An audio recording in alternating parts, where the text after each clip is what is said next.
Inclinons nos têtes, nous allons prier.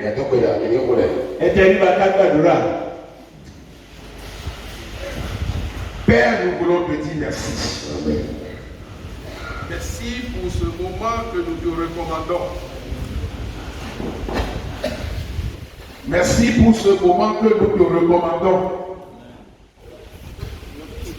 De tous les temps, tu as toujours parlé. Tu as toujours enseigné ton peuple, tu as toujours enseigné tes enfants. Voici encore un moment que nous te recommandons et nous voudrons que le Saint-Esprit prenne la direction de toutes choses. Nous brisons tout esprit contraire à la présence du Saint-Esprit et nous voudrions que uniquement ça soit le Saint-Esprit qui parle en ce moment. Béni sois-tu Seigneur, parce que tu nous as exaucés. Dans le nom puissant de Jésus-Christ, nous avons prié. Amen. Amen. Amen. Acclame très fort le Seigneur.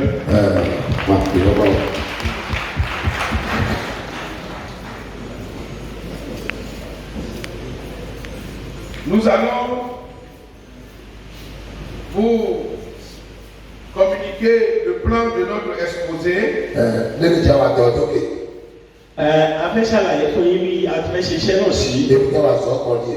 Oui, nous allons vous donner une petite introduction et nous allons parler donc c'est quoi le cœur de Dieu et qu'est-ce qu'on peut attendre par l'homme selon le cœur de Dieu.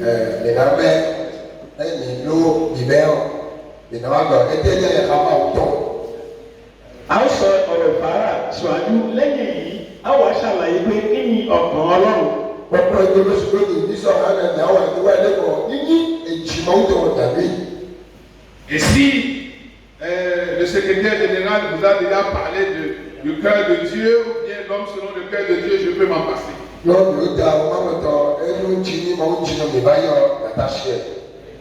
Bí bàbá wa akọ̀wé bá ti sọ̀rọ̀ fún wa nígbà tí ọ̀kan Ọlọ́run wá lọ, a jẹ́ pé a ó fò ní. Et je parlerai ensuite de la genèse, de la mission des anciens dans l'Église.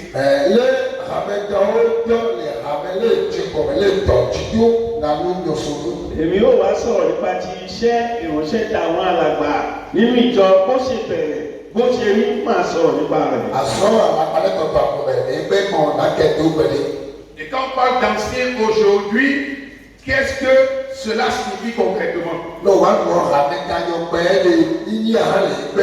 Bí a bá ń sọ nípa ti alàgbà lónìí, kí ni ìtumọ̀ rẹ̀? Kí ni alàgbà jẹ́? Je parlerai du travail de l'ancien. Wọ́n sọ̀rọ̀ nípa ti iṣẹ́ èyí tí ó kan alàgbà nínú ìjọ Ọlọ́run.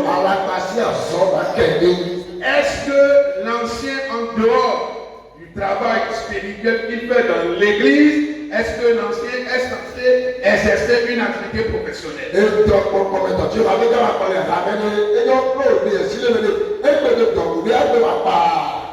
Iṣẹ́ ìránṣẹ́ ti ìjọ tí alàgbà ń ṣe nínú ìjọ, ǹjẹ́ tá a bá mú yẹn kúrò kí ó tún ní iṣẹ́ mìíràn èyí tí ó lè ṣe.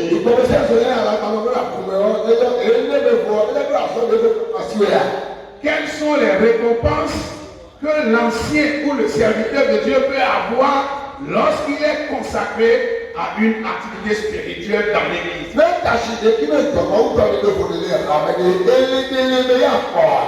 Tí ó bá dáwọ́ ara rẹ̀ fún iṣẹ́ mi ti alàgbà náà, ṣé kí ni àwọn èrè tó wà nínú rẹ̀ tó lè rí gbà?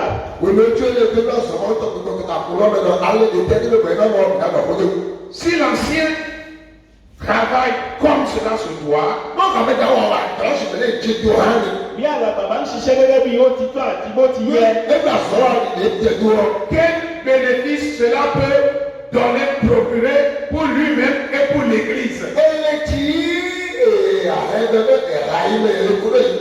kí ni èrè tí ó mú wá fún òun ti ká rẹ̀ àti ìjọ Ọlọ́run? Alléluia. Amen. Praise the Lord. Alléluia. Et je finirai par conclure mon exposé. Èmi ò wá parí ẹ̀kọ́ mi. Si tu es d'accord avec ce plan, David Abel kò ní ó jẹ́ kẹ́kẹ́ tó rẹ̀ bí ẹ bá fọwọ́ sí pẹ̀lú tí mo gbé kalẹ̀ yìí. tó lọ rẹ̀. oui, si tu es d'accord avec ce plan que je viens d'annoncer, Ní ọ̀pẹ̀ mọ́ ẹ̀yìn àwọn àgbà tó lé bí ẹ ní bá ẹ̀. gbà bẹ́ẹ̀ bí a fẹ́ ṣiṣẹ́ náà nìyẹn. je voudrais que tu acclames très fort le Seigneur. Acclame très fort le Seigneur.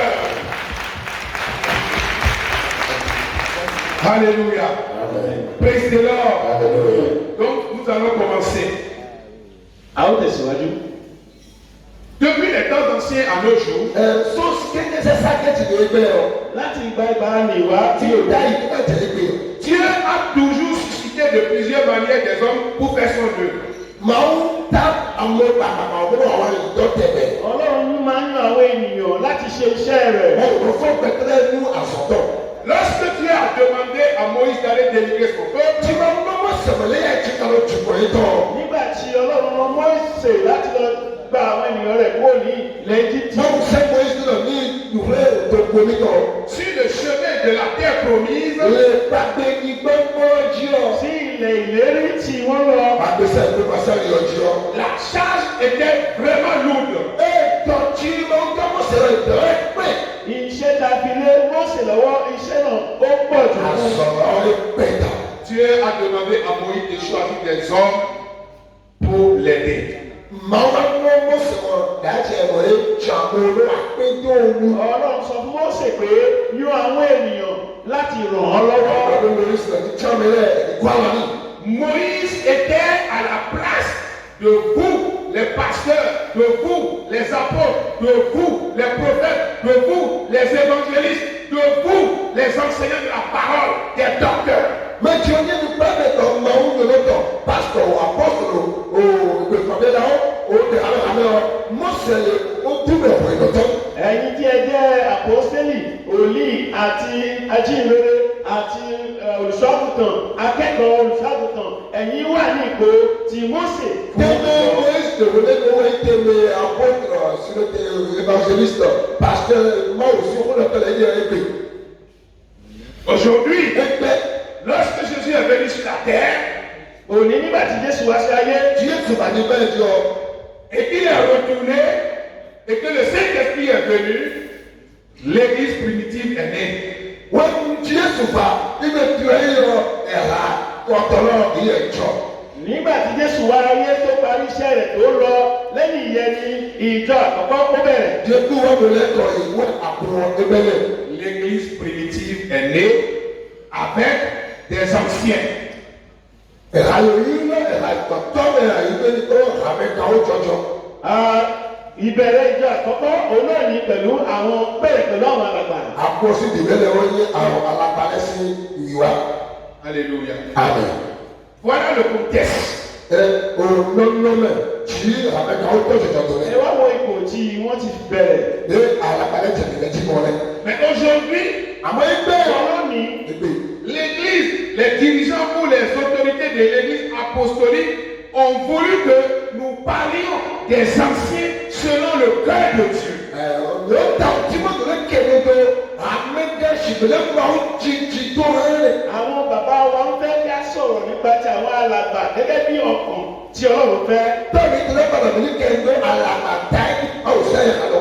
Ça veut dire que il y a certainement des constats, des observations qu'on peut voir ou bien qu'on peut dire que on est en train de voir des anciens ou des serviteurs qui ne sont plus à l'image du cœur de Dieu. N'oye nye gbẹdẹ atone ẹda sẹ tatabẹ wọ ndé wọtọ sẹsẹ ṣìpè mẹnu hali ilé òwòlẹ ọ dégbèlè ṣìpèlè ńpa òjì jìbò lẹnu ìjẹ àárẹ. bí gbólóhùn yìí bá jáde láti sọ̀rọ̀ nípa ti ọkàn bí Ọlọ́run ó fi hàn pé àwọn àpẹẹrẹ kan ti ń wáyé àwọn ìrírí kan ti ń wáyé tó fi hàn pé àwọn ènìyàn kan wà tí ọkàn wọn kò wà gẹ́gẹ́ bí ti Ọlọ́run. Ó ta ẹ lọ sí ìwádìí fẹ́ lọ ẹlẹ́tí mi ló jìjọ ẹ̀ ó dé fẹ́ lọ ẹ ta ẹ ní mẹlẹ ẹ kókó tìyì ayé àwọn òfin lọ. Alléluia. Amen. Praise the Lord. Alléluia. Ce qui nous amène à nous interroger sur c'est quoi le cœur de Dieu. Ìtàlẹ̀ ìgbẹ́ ìdàbí ọ̀sẹ̀ àwọn òwe bọ̀ yí ní àyẹ̀ká máa ń tọ̀rọ̀ kọ́wọ́. ìdí nìyẹn tó yẹ pé a gbọ́dọ̀ fi hàn ohun tí ọkàn Ọlọ́run túmọ̀ sí. ètò rẹ̀ máa ń tọ̀. Le cœur de Dieu. máa ń yẹ ká. Mais ọkàn Ọlọ́run. avant de parler du cœur de Dieu, ojú ìdájọ́ náà sẹ́yìn náà lọ́kọ̀ tàbí tí máa ń yẹ ká. ọkàn Ọlọ́run. c'est quoi le cœur de l'homme? wà á pè tọ̀lọ́ tẹ̀lé yíyí àyẹ̀ká ìtọ́wẹ̀. Kí a tó sọ̀rọ̀ nípa ti ọkàn ti Ọlọ́run, kí ni ọkàn ti ènìyàn? ìdájọ́ lọ pẹ̀tọ́ ní sọ àyẹ̀ká ìtọ́ rẹ̀ tẹ́lẹ̀. Vous savez que le cœur de l'homme, le cœur que nous avons, on peut le définir comme un organe musculaire qui est creux et pulsatile, qui assure la circulation sanguine dans le corps humain ou animal. náà ló kọ́ bọ́ àgbẹ̀tọ̀ yìí ká àgbẹ̀tọ̀ yìí ká ló àyíká jì. Eléjì mọ̀ ló gbé àgbẹ̀tọ̀ rẹ̀ inú ètè kàtàkà kọ́lé ẹ̀ka ọ̀la àgbẹ̀tọ̀ rẹ̀ ìlò ìwé ni wọ́n ṣàtò àgbẹ̀tọ̀ rẹ̀ ayé àkọ́kọ́. Ìlà ọ̀tọ̀ hàn. Bí a bá ti sọ nípa ti ọkàn tí ènìyàn túmọ̀ sí pé ohun tí Ọlọ́run fi sínú ènìyàn èyí tí ó ṣetán láti máa pín ẹ̀jẹ̀ sínú àwọn okùn tí ó wà lára ènìyàn gẹ́gẹ́ bí Ọlọ́run ti ṣe gẹ́gẹ́ ti àwọn ẹranko pẹ̀lú. Àyíká ló yẹ sọ́kọ̀ pẹ̀tọ́ sí kàjọ wà sọ́rí àyíká ló pẹ̀tọ́ sí kàjọ. C'est un organe considéré comme susceptible des mouvements causés par les passions, c'est-à-dire les envies. Ne pa pẹ̀tọ́ etungo èjì èyí màṣíìnì tí tọ́lọ́ ènìyàn náà pẹ̀tọ́ rẹ̀. Bí a bá rí ènìyàn tí ó lè sọ pé ó wù mí tàbí kò wù mí, ń báyìí ni mo fẹ́ mi ò fẹ́ ń báyìí, ọkàn tí ó wà nínú rẹ̀ òun ló ń ṣiṣẹ́ yẹn.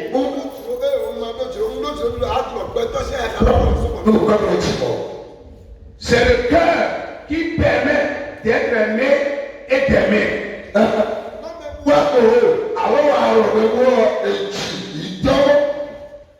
Bí a bá máa ń fẹ́ràn ẹnìkan tàbí ẹnìkan ó fẹ́ràn wa, ọkàn yìí ló máa ń fẹ́. Alléluia. Amen. Ça, c'est la définition du cœur. Ìyẹn ní ọkàn ènìyàn, ìtumọ̀ rẹ̀ nìyẹn. Mais dans la Bible, le cœur a une autre définition. Ṣùgbọ́n nínú Bíbélì, a tún lè ṣe ìtumọ̀ ọkàn lọ́nà mìíràn. Le cœur peut être défini comme l'ensemble des activités de l'âme. L'ensemble des activités de l'âme que le langage moderne sépare entre la sensibilité, l'intelligence, la volonté, la conscience morale, ce qui permet à l'homme de nourrir son âme, toutes les activités qu'on peut faire et qui donnent la vie à l'âme.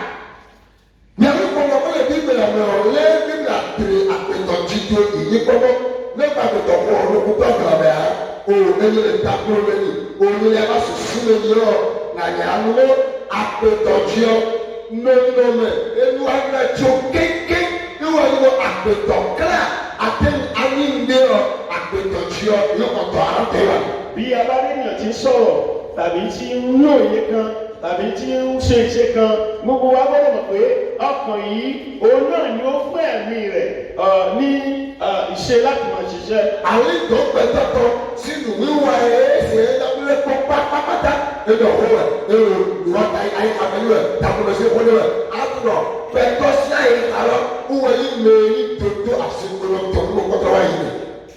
Le cœur est le lieu de commandement des actions de l'homme en rapport soit avec les ordonnances de Dieu ou bien le contraire. Àpètọ̀ ọdún máa ń ṣẹ́jú òwe sọ́tà sí lọ. Lé àwọn ọjà sí náà ní àwọn àpètọ̀ jì ìdọ́wé ìbàdàn yà. Bí ènìyàn bá ṣe ìfẹ́ Ọlọ́run tàbí tako ìfẹ́ Ọlọ́run, kí ni máa ń fà á láti inú ọkàn rẹ̀ ló ti máa ń jáde wá. Wọ́n pẹ̀tọ́ sí wọn àgbẹ̀mọ̀ sí ṣẹ́jú. Bẹ́ẹ̀ wà dé jí à àgbọ̀ pẹ̀tọ́ sí àkówẹ́lú àjẹwẹ́lú tọ̀ ní kọ̀kọ́ tó wáyé rẹ̀. Le cœur a plusieurs significations dans la Bible selon que je suis dans l'Ancien Testament ou dans le Nouveau Testament. Donc, tu as bien pẹ̀tọ̀ jí kọ́mọ́ lé bíbélà alẹ́ ní gbogbo lọ èmi ọ èyí lé mẹ́wàá yìí ọ yẹ̀jẹ̀ ẹ̀mẹ́jì. Bí a bá fẹ́ ṣàlàyé ọ̀kan ènìyàn nínú Bíbélì, májẹ̀mú láéláé ó sọ nípa rẹ̀ àti májẹ̀mú tuntun ó sọ nípa rẹ̀. Alẹ́ ní gbogbo kó ayé rẹ̀ lọ́pọ̀ ẹgbẹ́ yẹn ní ẹsẹ̀ tẹ́lẹ̀ ayé àgbẹ̀tọ̀ mọ́. Alléluia. Amen. Praise the Lord. Alléluia.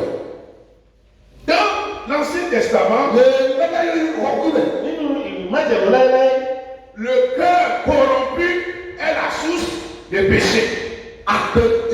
Àpètọ́jì tí nínú ọgbà àyàmọ́ nùfọ́ yóò débòlè. ọkàn ènìyàn ní ó wà láti mú ènìyàn dẹ́ṣẹ̀. Gbẹ̀tọ́sẹ̀ kan ẹ̀ lọ́dún lòlù mẹ́wàá àtúntò ìyàtọ̀ ẹ̀tọ́ kílẹ̀. Vous savez que quand le diable, le serpent est venu dans le jardin d'Éden et qu'il a dit à Ève, vous pouvez manger le fruit de l'arbre de la connaissance du bien et du mal, c'est que le serpent a parlé au cœur d'Ève. Ìyàwó tí ìtàmà ti pàmẹ́ lánàá lọ́nà ẹ̀ bá wọn yà á pàtì fọ́jú ọ léèrè ẹ bá yà wọn múlẹ̀kù èjì mi ní ọdún yìí. Kí ẹ mọ̀ pé nígbà tí ejò wá sínú ọgbà Édẹ́nì láti bá ọkùnrin Éfà àti Ádámù sọ̀rọ̀, bíbá a sọ̀rọ̀ nínú ọkàn rẹ̀ ló bá a sọ̀rọ̀ sí, ó ń sọ̀rọ̀ sínú ọkàn rẹ̀. Ẹ̀fà àrùn tí sàtìsíṣẹ́ lọ ọ̀dà ẹ̀dọ̀ ọ̀gbà yìí mẹ́lú ẹ̀. Le cœur de l'homme est connecté à l'âme. Ilẹ̀ àpètọ́jì kódà pètọ́ ká àgbẹ̀tọ́sílẹ̀ òun kájájá rẹ̀. Ọkàn ènìyàn sopọ̀ mọ́ ẹ̀mí rẹ̀, wọ́n sopọ̀ mọ́ra wọn. Àgbẹ̀tọ́sí àwíjọ gbọ́dọ̀ gbẹ̀tọ́sí ìwé kájíjá. L'âme de l'homme comprend trois parties. Náà sọ àpètọ́ olúfọ́ òpè máa ìlú àpètọ́ gbẹ̀rù. Ẹ̀mí ènìyàn a sì lè pín sí ọ̀nà mẹ́ta. Gbẹ̀tọ́sí àwíjọ ẹ̀lẹ́mọ́dátọ̀. L'âme comprend l'intelligence, les émotions et la volonté. Àpètọ́ olúfọ́ ẹgbẹ́ àpàwọ́ tí ní wànyẹ́lẹ́ ẹgbẹ́ àpàwọ́ tí ní ẹnu àdúró ẹnu abájìlẹ̀ wa ẹgbẹ́ àpàwọ́ tí ní etí ẹ̀dẹ́ òyìnbí ní náwà tubu ọ̀nàwà. Ọkàn ènìyàn ó wà fún kéèyàn tó lè gbọ́n tàbí kí ó gbìyànjú pé máa ṣe mo lè ṣe nǹkan yìí àti pé kí nǹkan báyìí mi ò ní lè ṣe. Gbẹ́tọ́ sí àríkàn ìmọ̀látọ̀ ẹgbẹ́ fi èrò yẹ sí àpapọ̀lẹ̀ àpapọ̀ àwọn ìtọ́ rẹ̀ nílò ẹ lamẹ́tò ìléwà àmẹ́mú epo rẹ̀ ò àpapọ̀ àtọ̀rọ̀ rẹ̀ nílò òtúrò. Si vous lisez le livre de Genèse chapitre 6, verset 5, Genèse chapitre 8, verset 21, Ecclésiaste 9, 3, vous allez voir que c'est le péché qui est la source de la corruption du cœur. Títọ̀ àyíká pẹ̀tọ̀tọ̀ nígbà tó a dùn pé kò kọ́ mẹ́fẹ́ lọ ló fọ́ ìtọ̀ ẹ̀yìnlá ọ̀fẹ́ ṣìkẹ́lẹ́ bẹ́ẹ̀ náà nílẹ̀ gbogbo ìlú ọ̀fẹ́ rà. Bí a bá kíyèsí dáadáa nínú ìwé tí wọ́n dárúkọ wọ̀nyí fún wa, ọkàn ni ó gbà ẹ̀ṣẹ̀ láàyè. Et toujours dans le livre de Genèse, quand on voit 1 Samuel 2:1, Proverbe 14:10, on voit que le cœur est le siège des émotions, la joie et la tristesse. Àmọ̀kọ́ àkọ́lọ́ jíjọ́ lélẹ̀ òwe sí ẹ̀dẹ̀dẹ̀ lọ́tí orí ìjọba àpètọ́jì ìgbọ́ ìkọ́lọ́ lòwẹ̀. Bákan náà ni nínú ọkàn inú wa ń dùn tàbí à ń gbàgbọ́ kankan láti inú ọkàn wa ló ti ń jáde wá. Gbẹ̀dọ̀ àyájíjẹ òfẹ́sà àbẹ̀pẹ̀tẹ́sẹ̀ ẹ̀ka wọ́n tó tó bẹ̀rẹ̀ ní àwọn ẹlẹ́tọ̀. Dieu parlait à Ézéchiel en disant de dire au peuple de Dieu, faites pour vous un cœur nouveau. Máa ń bọ̀ ọ̀nùkún náà ẹ̀sẹ̀ kí ẹ̀wọ̀n ọ̀nù náà ti kọ̀ lábọ́ ayẹyẹ yíwú olówó ayẹyẹ yíwú ètò lórí kí ó. Olúwa ń bá Ezekiel sọ̀rọ̀ láti sọ fún ìran àwọn ènìyàn rẹ̀ pé ẹ ṣe ọkàn tuntun sínú ara yín. Àwọn ọ̀dọ́ ló ṣe kẹ́kẹ́ tó gbọ́dọ̀ ẹ̀yìn ní gbọ́ ayẹyẹ yóò fún wèlé. Ézéchiel 18, verset 31. Ezekiel máa ta ìpìlẹ̀ yìí bí báwo ni. Par exemple, l'expression cœur de chair ne doit point être prise comme dans le sens charnel, avoir un cœur de chair. Ọ̀wẹ́ lóòótọ́ èjì bàtàtọ̀ lóòótọ́ máa ń dé ní èdè sọ́pà òwe ni. Bí a bá sọ nípa ti ọkàn tí ara ọkàn ti ara kì í ṣe nǹkan tí a kàn lè mú pò a kàn lè mú lásán. àyíká pàtàkì wẹ́wẹ́ kàṣẹ kò gbà wọ́n. Oui, cœur de chair, ça signifie cœur vibrant, réceptif, un cœur qui répond à l'appel de Dieu. Cœur de chair, c'est différent de cœur de pierre. Voilà, n'olùwọ́ èjì pàtàkì ẹ̀tẹ̀mùrọ̀ èpèjì ẹ̀fọ́tọ́sí lòrọ̀ èjì pàtàkì kọ́mọ́ máa ń yọ ẹ̀rọ ìtọ̀rọ̀ máa ń lé ẹ̀rọ ìsọ́tò èjì pàtàkì ẹ̀tẹ̀mùrọ̀ èpèjì. ọkàn ti ara ó yàtọ̀ sí ọkàn ti òkúta bí a bá sọ nípa ti ọkàn ti ara oyin yẹn ni pé ìyẹn ló ń rọ̀ láti gba ọ̀rọ̀ Ọlọ́run ṣùgbọ́n ti òkúta òun ni ó tako. báwo yọ ìwà aṣọ báwo sọ wọn náà wà á ti tẹ̀lé ẹ̀wọ̀n nínú lákẹ́ẹ̀dọ́ àyíká àpàtàkì ẹ̀pọ̀ wọn àyíká àbòyàtọ̀. Tous ces éléments que nous venons de citer se retrouvent dans le livre de l'Ancien Testament.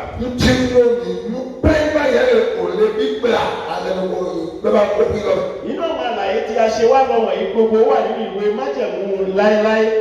Dans le Nouveau Testament, nínú ìwé májẹ̀mú titun. le cœur est quelquefois le siège des sentiments affectifs, comme dans 1 Pierre, chapitre 1er, le verset 22, où l'apôtre Pierre disait, aimez-vous les uns les autres de tout votre cœur. Le Petro máa ń bẹ ìròyìn àkókò ìnáwó ní ọ̀rọ̀ ìdáwọ́ yẹ kọ́lé èjì pérépéré náà yẹ tó yẹ̀yẹ̀yẹ̀ ní tètè àlọ́ ṣètìlẹ́kù lè gbára yẹn mẹ́. nínú ìwé Pétérù ìkíní orí rẹ̀ ìkíní ẹsẹ̀ ogún lé méjì ìbẹ̀rẹ̀ àkàpé ẹ fẹ́ràn ara yín láti inú gbogbo ọkàn wá. àti ọ̀dọ̀ rẹ̀ ó ti lè pọ́n ìgbò pé àti ọ̀dọ̀ lọ mi ní ìwà mi ní yẹ kìnìún kọ́lé àmì ọ̀gbẹ́lẹ́kù. Vous voyez, Dieu a établi plusieurs lois. Dieu a établi plusieurs lois. Il y a en réalité dans la vie 4 lois. 4 lois, laisse-moi les rappeler d'abord. Il y a la loi spirituelle, la loi morale, la loi physique, la loi environnementale. La loi morale, c'est la loi qui règle les relations entre les hommes. Aime ton prochain comme toi-même. C'est le deuxième commandement quand Jésus s'adressait aux disciples ou bien aux pharisiens pour dire tu aimeras Dieu de tout ton cœur, de toute ton âme, de toute ta force. Vous voyez, il dit si vous connaissez ça, je vous dis tu aimeras ton prochain comme toi-même. Et l'apôtre Pierre dit ici aimez-vous les uns les autres de tout votre cœur. Si tu aimes Dieu de tout ton cœur, de toute ton âme, de toute ta force, de toute ta pensée, ça, c'est bon. Mais cela va être approuvé que lorsque tu aimes ton prochain comme toi-même avec tout ton cœur. Voilà, ça, c'est une loi spirituelle et à la fois morale. Voilà. Iyo olóòtú àgbọ̀mọ tí wọ́n wà ní gbọ́jọ tó sòrò kọ́lẹ̀ ẹ̀sìn náà ó sì mọ̀ ọ̀mọ̀ tó àmẹ́lẹ̀.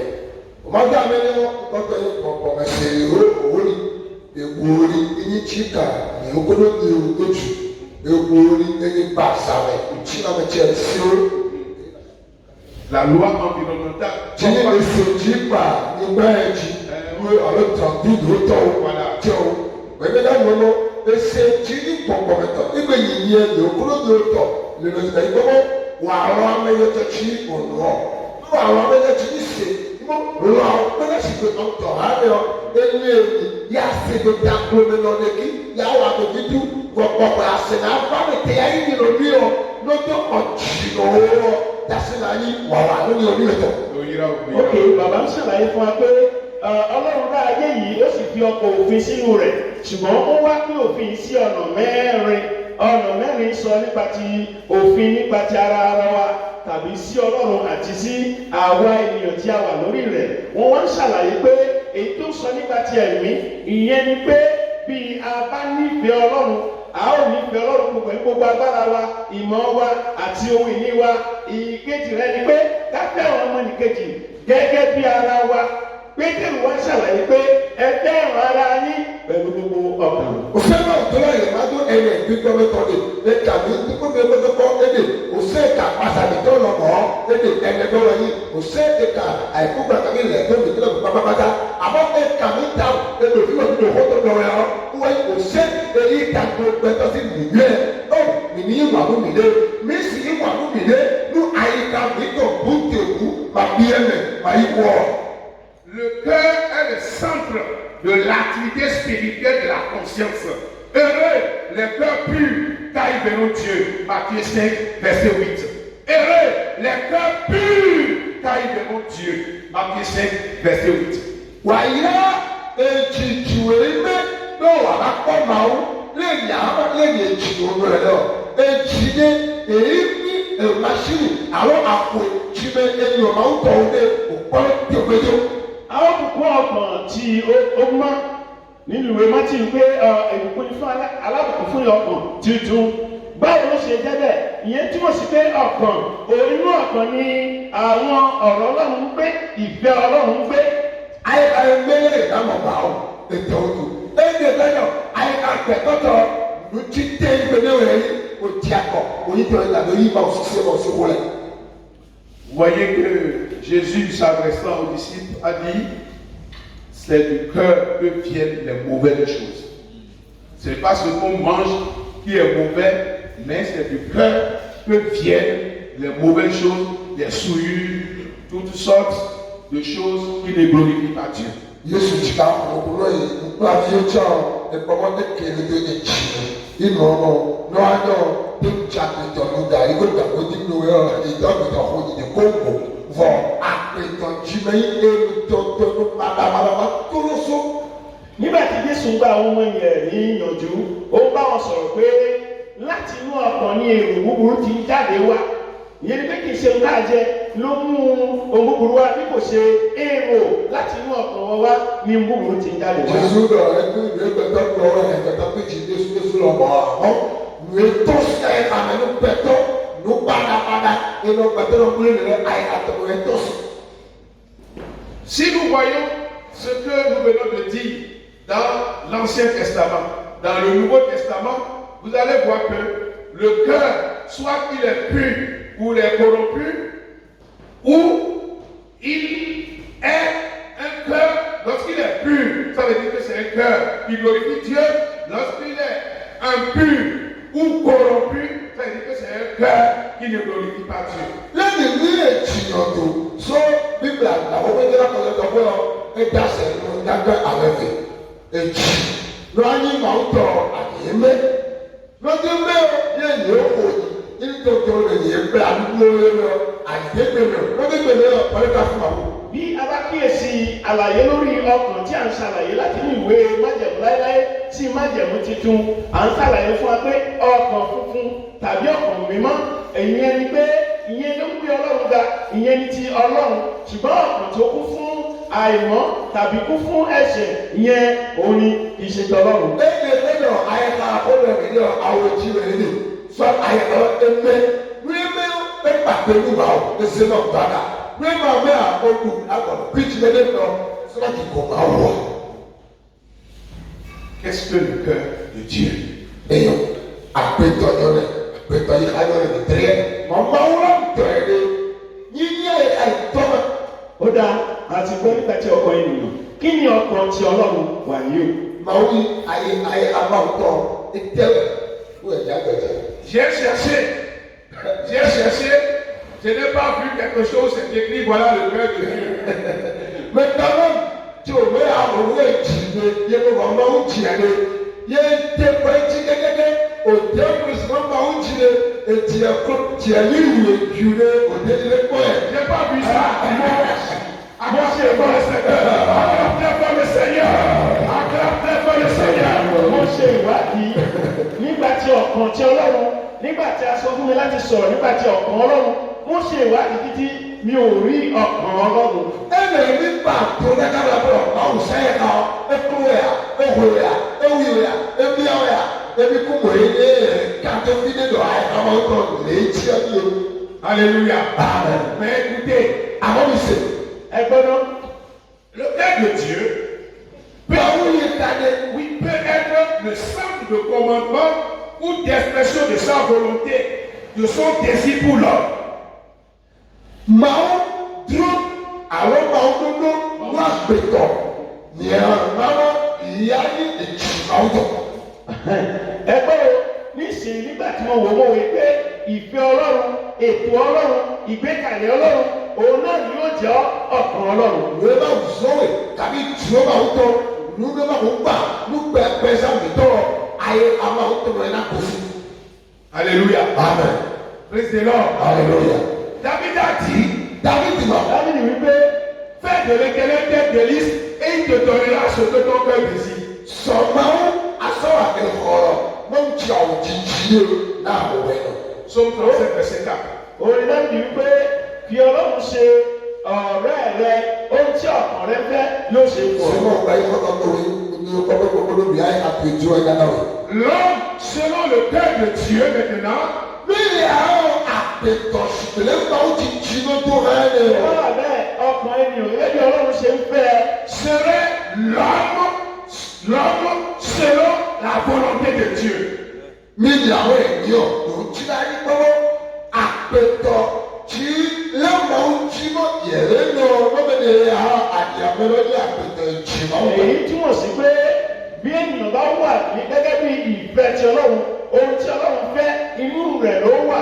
Ó túmọ̀ sí pé ó ní ọkàn ti Ọlọ́run. Pẹ̀tọ́ dàdìlé náà sẹ́yìn bàbá mi ó mú wọlé pẹ̀tọ́ dàdìlé náà sí òjò bàdó. Alléluia. Un exemple selon le cœur de Dieu dans la Bible. Àpàtẹ́ ló pọ̀ wọ́n yẹ káde. Àpẹẹrẹ kan gẹ́gẹ́ bí ọkàn Ọlọ́run nínú Bíbélì. Un exemple selon le cœur de Dieu dans la Bible. Náà ló pọ̀ wẹ́ èjì máa ń tọ́ ilé dàpọ̀ lè kàrí là. Àpẹẹrẹ kan gẹ́gẹ́ bí ọkàn Ọlọ́run nínú Bíbélì. Prenez vos Bibles. Yàtọ̀ lọ bíbélà wọ̀. Ẹgbẹ́ Bíbélì. 1 Samuel 13, verset 14. Samuel ló máa ń kọ́tọ̀ ìta rítọ̀ gbogbo èyí rẹ̀ níbi ìbàdàn. Orin kẹtàlá ẹsẹ̀ ìkẹrìnlá. 1 Samuel 13, Samuel títà. 1 Samuel 13, verset 14. Ìwé Sámúẹ́lì kìíní orí kẹtàlá ẹsẹ̀ ìkẹrìnlá. Est-ce que tout le monde est là? Àmì pèsè náà. Est-ce que tout le monde est à ce niveau? Samuel. Je lis.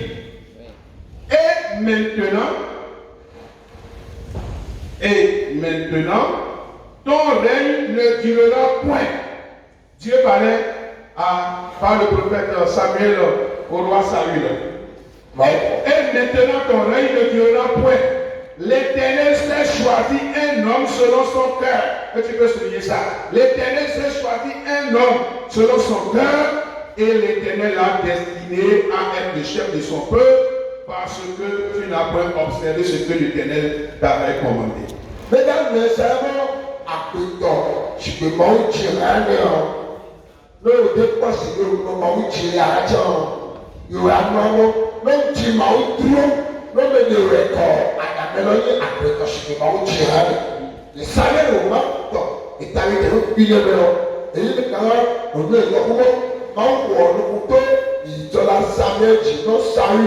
Ibo ìjẹ́ àwòsí ọkùnkùn dápẹ́lì kékeré aṣọ yìí ló ń jí wọ̀ ní tọ̀máwọ̀ ńkyámẹ́kù tí lè ṣe àdìjí hàn án ìyá àmọ́ kọ́lọ́ jùkọ́lọ́ edóde wọ gbé ọ ìgbéga lọ wọ òlé tèṣù tó kọ́ mẹ́ lọ ṣí òwúlé bọ àgbẹ̀tọ̀ ṣùgbọ́n máa ń jẹ àgbẹ̀ tàbí.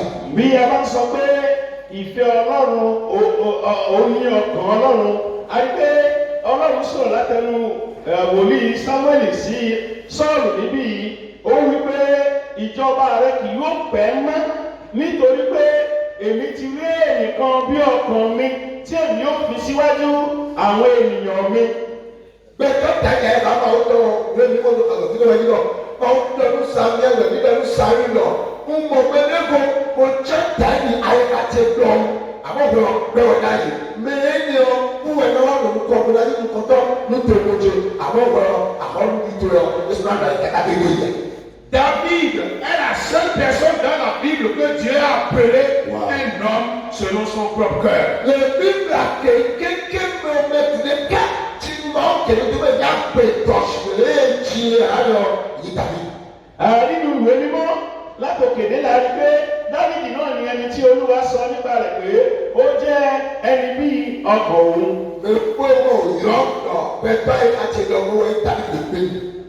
Dans le livre des Actes, chapitre 13, verset 22, Paul dit, ça c'est l'apôtre Paul qui parle, dans le livre des Actes des Apôtres, chapitre 13, verset 22, l'apôtre Paul dit, après avoir enlevé Saül, il fit de David son roi. Il a témoigné à son sujet, j'ai trouvé David, fils de Jessé, un homme selon mon cœur.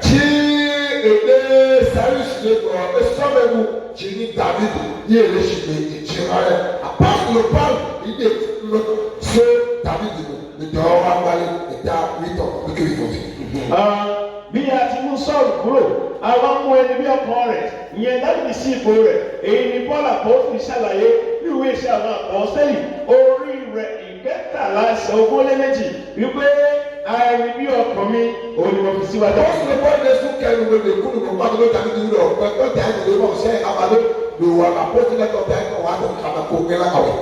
David était un homme sensible aux sentiments profonds, aimant Dieu. David ni Meneka n'o bɔ adiriɔ esɔgbere agbetɔ ewu arɔ mawu nyɔrɔmɛ wɛlɛmɛ ya. Bí a bá wo Dáfídì, bàbá fẹ́ ṣe àkàwé rẹ̀ tàbí sọ nípa rẹ̀, ó jẹ́ nìkan èyí tí ìṣe rẹ̀ bá ti Ọlọ́run mú àbí ìwà rẹ̀ ó bá tọ̀ lọ́wọ́. Dáfídì mẹ́lẹ́ mi mọ̀lọ́ yìí mẹ́lẹ́ mo sọ̀gbere gbẹ̀tọ́ ní sí ẹ̀dẹ̀ mo yí wà ló máa wọ̀ ìmọ̀lù gbẹ̀sàtọ̀ rẹ̀. Il était un poète et un musicien, et dans les psaumes, il dévoilait sans vergogne son âme, exprimant ses pensées les plus intimes pour que le monde puisse les voir. Il était aussi le plus grand roi d'Israël et le plus grand chef militaire décrit dans la Bible, qui a combattu et vaincu Goliath, qui terrassait les Israélites. Ẹnu bàbá bàbá wọn ní ìdílé náà ti lè mẹ mọ ẹ̀rẹ́ àwọn tàbí tìyàwó Mẹ́nẹ́ká yìí ní wà ní wọn ó kó lọ́dún léjì náà. Ẹ̀kọ́ ẹ̀ wọ́n ẹ̀ náà máa ń bá bẹ́ẹ̀ adé Mẹ́nẹ́ká yìí náà máa wà yọ ẹ̀yìn náà gbẹ̀mẹ̀ Dáfídì lọ ìlú àwọn amẹ̀ ìjì ìsọ̀ká máa ń lọ́jì tó máa ń tọ̀ ìlú bẹ́ẹ̀ tó Goliath kò ní bá. Bí a bá ń sọ nípa ti Dáfídì, ó jẹ́ alùlù tàbí lùdùrù, ẹni tí ń kọ orin, ó jẹ́ kan nínú rẹ̀.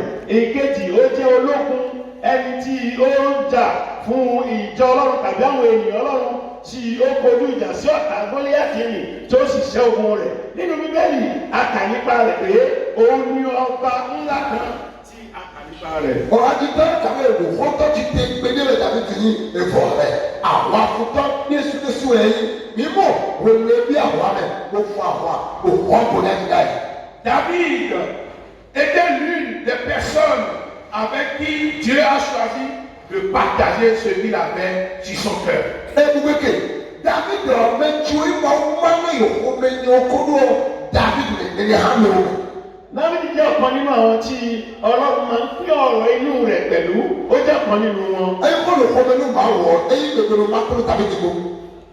Imaginez qu'à l'époque de David, des gens seraient jaloux que Dieu ait témoigné que j'ai cherché David, je l'ai trouvé, il est l'homme selon mon cœur. Yóò tọ́ ní pọ̀, àmọ́ àwọn àwọn ẹ̀ ọmọ ọ̀ ní ìyàrá mọ̀ ọ́ bẹ́ẹ̀ kọ́ àpèjọ káàtì ọ̀wẹ́ máa David yìí kẹ́ ẹ̀ àmọ́ ẹ̀kọ́ máa yẹ ní àpèjọ ṣùgbọ́n èyí jìnnà tó wà ní wọ́n yọ àdìgbò. Ẹ wo àwọn ènìyàn yóò jowú ní ìgbà yẹn nígbà tí Ọlọ́run wípé nínú ọkọ̀ ènìyàn Dáfídì kan ṣoṣo náà lòun rí gẹ́gẹ́ bí ọkàn òun, èyí yóò mú ìjò wá. Wọ́n ní ẹ̀ máa ń gbọ́dọ̀ David rẹ̀ ní pàtàkì ní pẹ̀tọ́ tẹ̀lé ẹ̀rọ tọ̀ ayélujára sọ̀rọ̀ mi náà wọ̀ ta. Pourtant, la beauté de tout cela est que Dieu ne fait exception de personne et qu'il veut nous écouter tous autrement comme il a fait pour David. Ẹ̀rọ pé gàgà ti yó ìṣiṣike màá ń tẹ́ tíáná mẹ́mẹ́ o màá ń tẹ́ tíáná mẹ́mẹ́ o. Ètò màá ń rẹ̀ bóyá lọ sọ̀rọ̀ kó ní o àwọn àpèjọ sọ̀rọ̀ jí alẹ́ dàbí tọ̀. Ok, ohun tí ó dára fún Ọlọ́run nìyí, Ọlọ́run kì í kọ̀yàn sílẹ̀, Ọlọ́run kì í wojú ìṣáájú, ó wù Ọlọ́run pàápàá láti lo èmi àti rẹ láti jẹ́ ọ̀kan bíi Dáfídì nínú ìjọ rẹ̀. Báwo ló tí a mẹ́mẹ́ à lóyún ọ̀rọ̀ nínú báwo ló sọ lọ́dọ̀ tè òkè náà sì lè kó wẹ̀ kó bá yí gbẹ̀tọ̀ àìkàtọ̀ tàbí títọ̀ wọ̀. Comment alors deviens-nous une personne selon le cœur de Dieu. Enyo jọ ṣe dandan ake n'ebe ya ha ma wo ti na me no ye ne ya so le wa pe to ai ta wa le ya we ke ani ape to so ma wo ji ha ne. Bí Ọlọ́run kò bá ti ṣàwánù àbí Ọlọ́run bá yàn wá gẹ́gẹ́ bí ọkàn Dávídì, báwo la ṣe lè ṣe é tí a lè fi wà gẹ́gẹ́ bí ọkàn rẹ̀ tí Ọlọ́run retí? Ye bi na me ko ti ko la wu su pe to ai ba ba o to.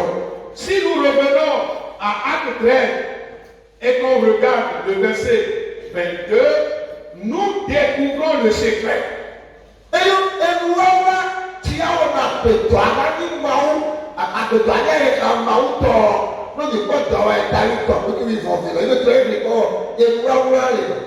Ẹ wo bí a bá lè ní àṣírí ohun tó pamọ́ bí ènìyàn ṣe lè ṣe kó dàbí ọ̀kan Ọlọ́run nínú ìwé Iṣẹ́ àwọn Àpọ́sítélì orí rẹ̀ 13 ẹsẹ̀ 22 yẹn ìbẹ̀rẹ̀ láti rí àṣírí. Àwọn àpọ́sítélì kan tẹ́ wa pé àwọn kò wé láwọn yọ wíwúrẹ́ yìí ká sọ̀rọ̀ ẹ̀ pẹ́ tọ́ ìlé náà wọ́n gbà tó ẹlòmíràn.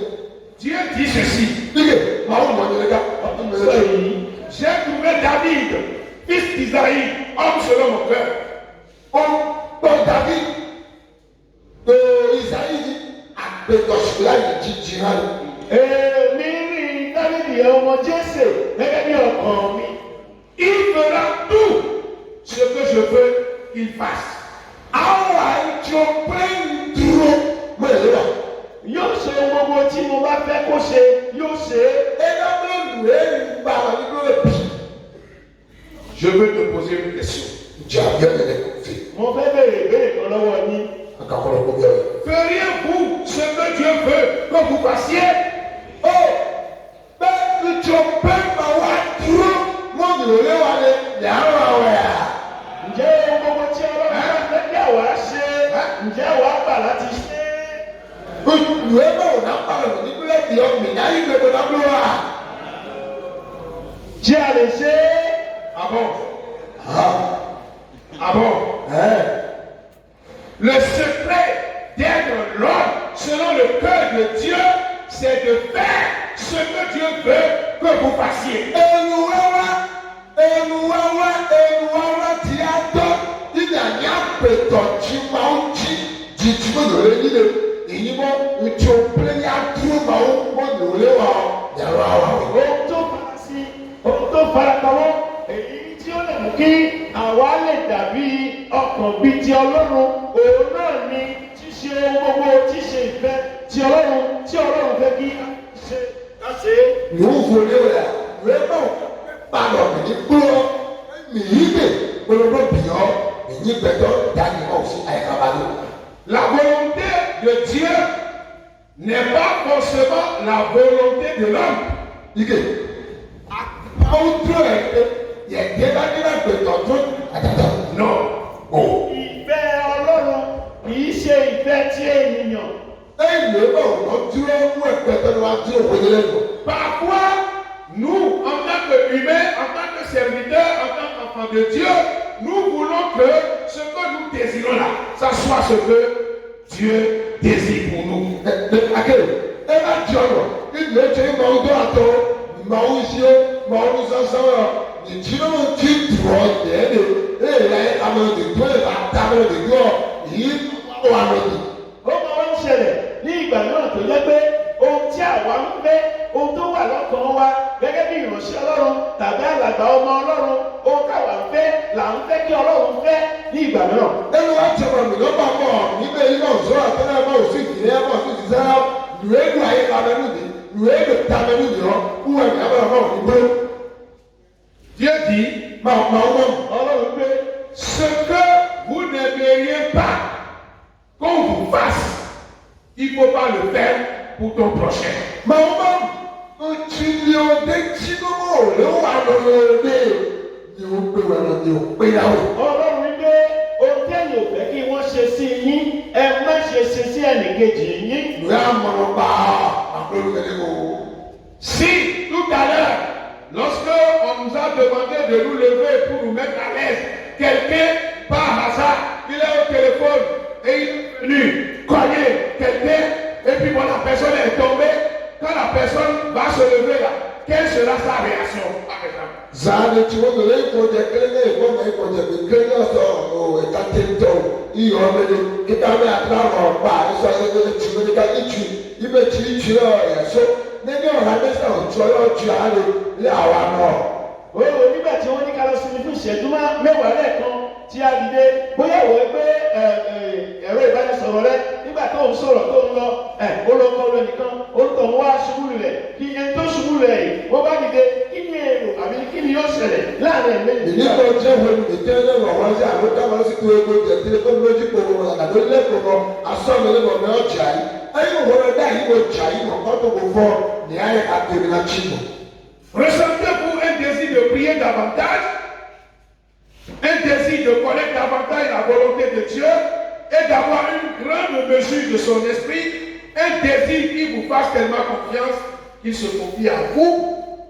Dieu dit, je veux, je t'aime, si tu me le permets, je me confierai à toi. Approche-toi et écoute mon cœur battre et laisse ton cœur battre avec le mien. Mais comment puis-je être certain que je suis un homme selon le cœur de Dieu?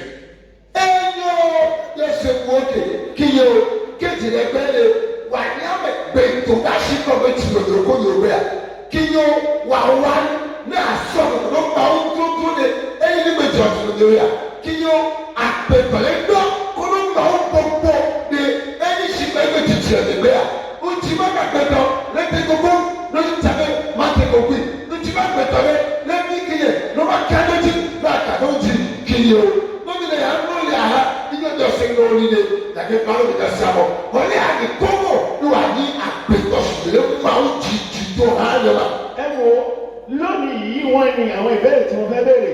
Ǹjẹ́ lóde òní àdúrà bíi àdúrà tí ń kú nìyàn àbí bí èèyàn ṣe kú fún àdúrà ṣé òun bẹ̀rẹ̀ sí ń bẹ̀ wá lónìí bíi ǹjẹ́ kí a ní ìfẹ́ Ọlọ́run tí ó sì wà lọ́kàn wa lónìí bíi ǹjẹ́ kí a kún fún ẹ̀mí Ọlọ́run ǹjẹ́ ó sì wà lọ́kàn wa bẹ́ẹ̀ lónìí tí nǹkan wọ̀nyí kò bá sí lọ́dọ̀ wa báwo la ṣe lè ṣe é dá ó jẹ́ ọ̀kan ti Ọlọ́run.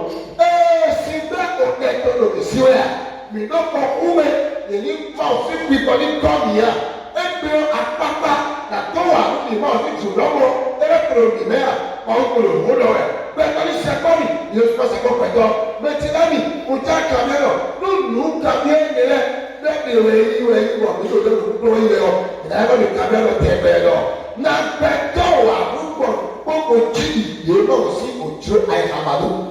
Je vais vous montrer à propos de David 4 choses qui peuvent nous aider à devenir des hommes selon le cœur de Dieu.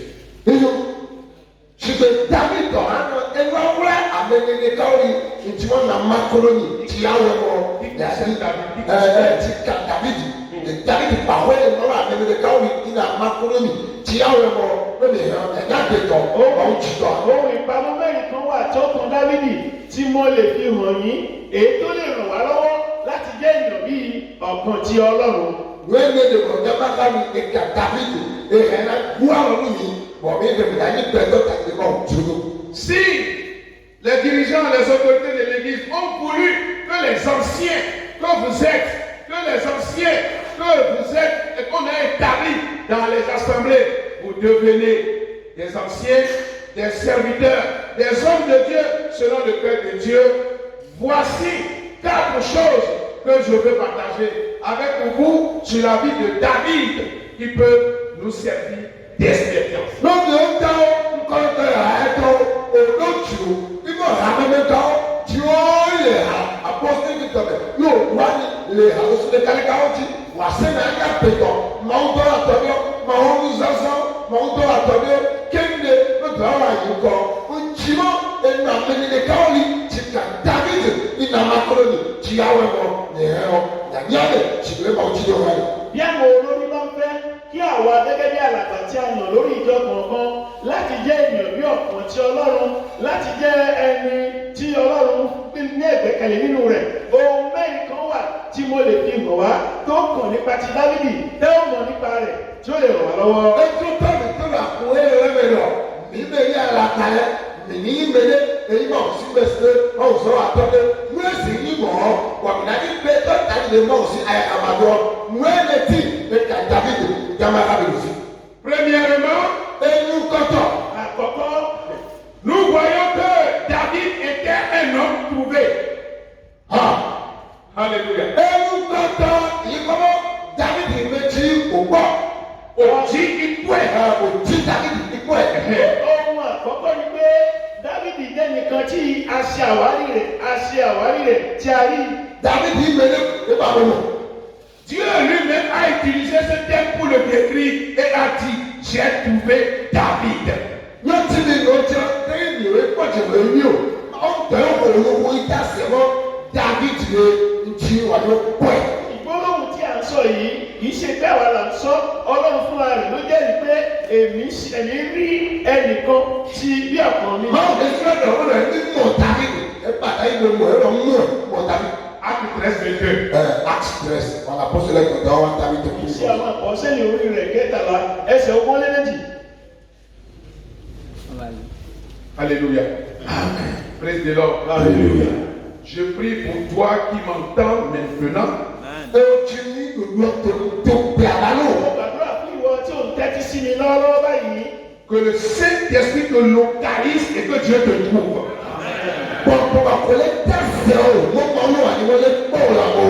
Ní Ọlọ́run tó fi ọ́ hàn kí Ọlọ́run kó lè yọ láàrin àwọn ènìyàn. Kódé bí lọ́dún gbẹ́rẹ́ wọ́n ní déwé gbé ẹ̀gbọ́n bàbá náà ò tí mà wọ́ ní mọ̀ ọ́. Maintenant, vous vous demandez peut-être pourquoi Dieu devrait aller chercher quelqu'un. Ẹjọ́ jọ sí. Màá ń lérò rẹ̀ ìmọ̀ yàrá ìdájí àmìlà. Kí ni ìdí tí Ọlọ́run wá fi ṣe àwárí ẹnìkan? Kí ni ìdí rẹ̀? Ní ẹgbẹ́ bá yọ̀ ọ̀rọ̀ máa ń náà ìjẹ̀kẹ́ tó bá jí. Pour trouver la réponse, nous devons examiner le contexte de l'histoire. Bà lọ́jà pọ̀pọ̀ tí lọ ìbọn ẹ̀gbọ́n lé ìlọ́dọ̀kọ̀ lọ́yọ́ lé ìdí òpè lọ́nà. Bí a bá lè rí ìdáhùn sí ìbéèrè yìí, a ó lọ wo ìtàn náà láti ìbẹ̀rẹ̀ wá. De tout temps, Dieu a cherché les hommes pour faire son œuvre.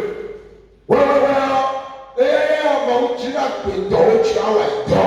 Láti ìgbà dé ìgbà ni Ọlọ́run máa ń wá àwọn ènìyàn láti ṣe iṣẹ́ rẹ̀. Báwo ni sọ́yọ́ wà lẹ́wọ̀n wà pẹ̀lú àsọ̀tọ́ nínú ìwà? Lorsque Jésus était sur la terre, et qu'il devait commencer son ministère, c'est lui-même qui allait chercher les disciples. Máa ń tọ̀lẹ̀. Tí Yéṣu bàbá yìí gbé ẹni jẹ́, yàrá tẹ̀ ìdọ́jọ́ Yéṣu kàìsó ìdẹ́ ìjì èrò bá mi tọrọ. Ìyẹn ti Ọlọ́run nígbà tí Jésù wà lórí ilẹ̀ yìí, gbà tó fẹ́ bẹ̀rẹ̀ iṣẹ́ ìránṣẹ́ rẹ̀, òun fún ara rẹ̀ ló jáde ló lọ wá àwọn ọmọ ẹ̀yìn rẹ̀. Ó lé Jésù wá ìkúgbà ẹ̀ lọ́jọ́ ẹ̀rọ kúrò tèké tẹ̀lé kó àdéṣe wa ti tèké ló pé bọ̀dọ̀ náà wà sọ́ni ló gbọ́dọ̀ wà ẹ̀pà lọ́jọ́ tọ́ ẹ̀. Remarquez que Dieu fait la recherche. Ní ilẹ̀ àwọn àpẹyẹmọ ọwọ́ ẹ̀rọ àdúgbò àjèjì gbọ́. Ẹ jẹ́ ká kíyèsí pé Ọlọ́run máa ń ṣe àwárí tàbí máa ń wá nǹkan. Máa kọ́ bá. Dans le livre de Jean, chapitre 6, verset 44, Ṣàṣì kàràkàrà. nul ne peut venir à moi si le Père qui m'a envoyé ne l'attire. Yéṣu wọlé mẹ́ni àtẹ̀lẹ́ fún gbọ́ ló dàyé ti tọ́ba lálẹ́ tó àmẹ́rọ. Ìwé Jòhánù orí kẹfà ẹsẹ̀ ogójì ó lé mẹ́rin, Jésù sọ̀rọ̀ níbẹ̀ wípé ẹnìkan kò lè wá sọ́dọ̀ mi bí kò sí pé bàbá mi ló ń lọ náà fún mi. Mẹ́ni màsí wá kàn ti kú tọ́jú sẹ́mi yóò máa tọ̀ mẹ́ ẹ̀yìn Le Fils de l'homme est venu chercher et sauver ce qui était perdu. Luc 19, verset 10. Yéṣu tẹ̀lé náà ìlú kan parí rẹ̀. Mọ́ amẹ́pẹ̀tọ̀ bí wọ́n bá abájí yà kọ́ yà kọ̀ yà kọ́lé ká lọ́tí ló dúró. Ìwé Lúùkù, Jésù sọ pé ọmọ ènìyàn dé láti wá àwọn ẹni tó sọnù láti rí. Gbẹ̀tọ̀ sí ìṣẹ̀lẹ̀ sí ọdẹ wá làtọ́ àìtí gbogbo kọ́lé ká pẹ̀lú rẹ̀. Ainsi, si nous parlons d'un homme ou d'une femme trouvée, nous voulons dire que Dieu lui-même est venu chercher cette personne. Náà bá ń gbọ́ òjìmẹ̀lẹ̀ gbọ́ ìgbọ̀nyẹ̀ gbọ́ máa ń tọ̀ ìwà ìjì oṣù àwọn tó ń lè gbọ́. Bí a bá sọ pé a rí ẹnìkan, ìyẹn túmọ̀ sí pé bóyá lọ́kùnrin tàbí obìnrin, Ọlọ́run fúnra rẹ̀ ló wá ló ṣe àwárí ẹni yìí tí ó sì mú wá sí ara rẹ̀. La deuxième chose que nous apprenons du roi David, c'est que c'est un homme craint, un homme qui craint Dieu. Ìní sábà kò gbọ́ ẹ̀ èyí kan tọ̀ ojú ìdí gbọ́ ẹ̀. Ẹni wọ́n wà lẹ́gbẹ̀ẹ́ tán ìyẹn kọ́mọ́ David Mẹ́dẹ́káì ìmọ̀ òfófó lè jì mọ́ òfófó lè gbà pèmí. Ohun àkọ́kọ́ ni pé àwárí ohun ìkejì tí a mẹ́nubà yìí náà ni Dáfídì jẹ́ ẹni tó ní ìbẹ̀rù Ọlọ́run. Ìbẹ̀rù Ọlọ́run wà ní ọkàn rẹ̀. Bébè kùdí sí ma o. Si tu crains Dieu, Dieu va t'aimer. N'o fọ̀fọ́ máa ń tọ òfófó lè jì mí lórí àpèmí lórí mọ́ wà lọ́wọ́. Ẹ o tí a bá ní ìbẹ̀rù Ọlọ́run tí a ń bẹ̀rù Ọlọ́run, Ọlọ́run yóò ní ìfẹ́ wa. Quand Dieu est avec une personne comme il était avec David, cette personne devient une menace, quelqu'un à craindre, comme vous le découvrirez si vous devenez serviteur, ancien, enfant de Dieu. Non, ne comment on le dit? Il a il m'a abanya antaya dans le chichi, mais les actes de la bouche, les actes de la trompe, avec les amis dans ce monde, bí Ọlọ́run bá nífẹ̀ẹ́ ẹnìkan tí ìfẹ́ Ọlọ́run wà nínú orúkọ òun náà máa ń gbé ẹnìkan tí ó máa ń gbé ẹni ọ̀wọ̀ tàbí ẹni tí a máa bẹ̀rù rẹ̀ ẹni tó máa fi ọ̀wọ̀ fún ìbáṣẹ́ alàgbà tàbí ìránṣẹ́ Ọlọ́run. ẹ̀yà yìí mẹ́lẹ́ wà máa wò wọ́n máa kó mi lò pọ̀ rẹ̀ yìí lò pọ̀ máa wò ẹ̀yà yìí wà ní kótó yìí ẹ̀yà wà ní kótó yìí àyè mẹ́lẹ́ èyí lábẹ́ sisi lábẹ́ pípẹ́ ẹ̀yà àwọn ọmọ àbí náà mọ̀ sáré yìí. Le secret des hommes qui craignent Dieu et que Dieu transforme en des gens qui gagnent, qui deviennent des hommes concrets à leur tour, c'est qu'ils se rabaissent sous l'autorité de Dieu. Mais tu m'as dit quoi? Il doit y avoir Dieu, il doit y avoir il tient le mawa, et Dieu tient le il est bon mélange parce que alors à animer tiens moi avant à moi doit chercher bon la manière à me òjijì òṣèlú òpópónà oríkì. Kí ọ̀tàn kó tó di ẹni tí à ń sọ nípa rẹ̀, á jẹ́ ẹni tó jẹ́ pé ó ní ìbẹ̀rù Ọlọ́run tó fi ọkàn rẹ̀ fún Ọlọ́run. Ẹni yìí nígbà náà ni àwọn ènìyàn yóò bẹ̀rẹ̀ sí bẹ̀rù rẹ̀, ilé rẹ̀ àti ọ̀nà rẹ̀. Kó tó wá dà báyìí, ó ń tọ̀hún, ó ga o tàbí ó kúrò o, ó ní láti tẹríba fún àwọn àṣẹ. Ẹgbẹ́ kò kọ́ ọ̀dọ́ ìwọ́gbà ìdílé máa ò ní tí epo mọ̀ epo bàbá bí ẹ̀yìn lòdì ẹ̀tọ́. Bọ́lú èdè sílọ̀ mọ̀ nígbà sísí gbọdọ̀ fi pẹ̀mẹ̀lẹ́ ọ wà á wẹ̀wẹ̀ à ìná ẹ̀jẹ̀ ìná sí ìdílé wẹ̀. Dieu fera de vous des personnes célèbres. Tó yàrá mọ̀ ní kọ́ ni ògbó ti lẹ́yìn àpètọ̀ kọ́kọ́ ló jù.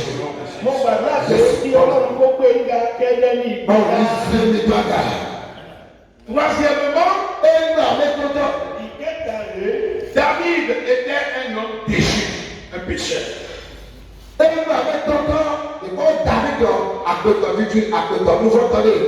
Ìkẹta náà ni pé a rí pé Dáfídì jẹ́ ẹni tí ó jẹ́ ẹni tó ṣubú àbí ó ṣubú yẹn sí. Vous connaissez l'histoire de David avec la femme d'Uri. Ẹ̀yin náà mọ̀ nípa ti ìtàn Dáfídì àti ìyàwó Úríà. Lorsque David est tombé, il est allé devant la face de Dieu pour demander pardon.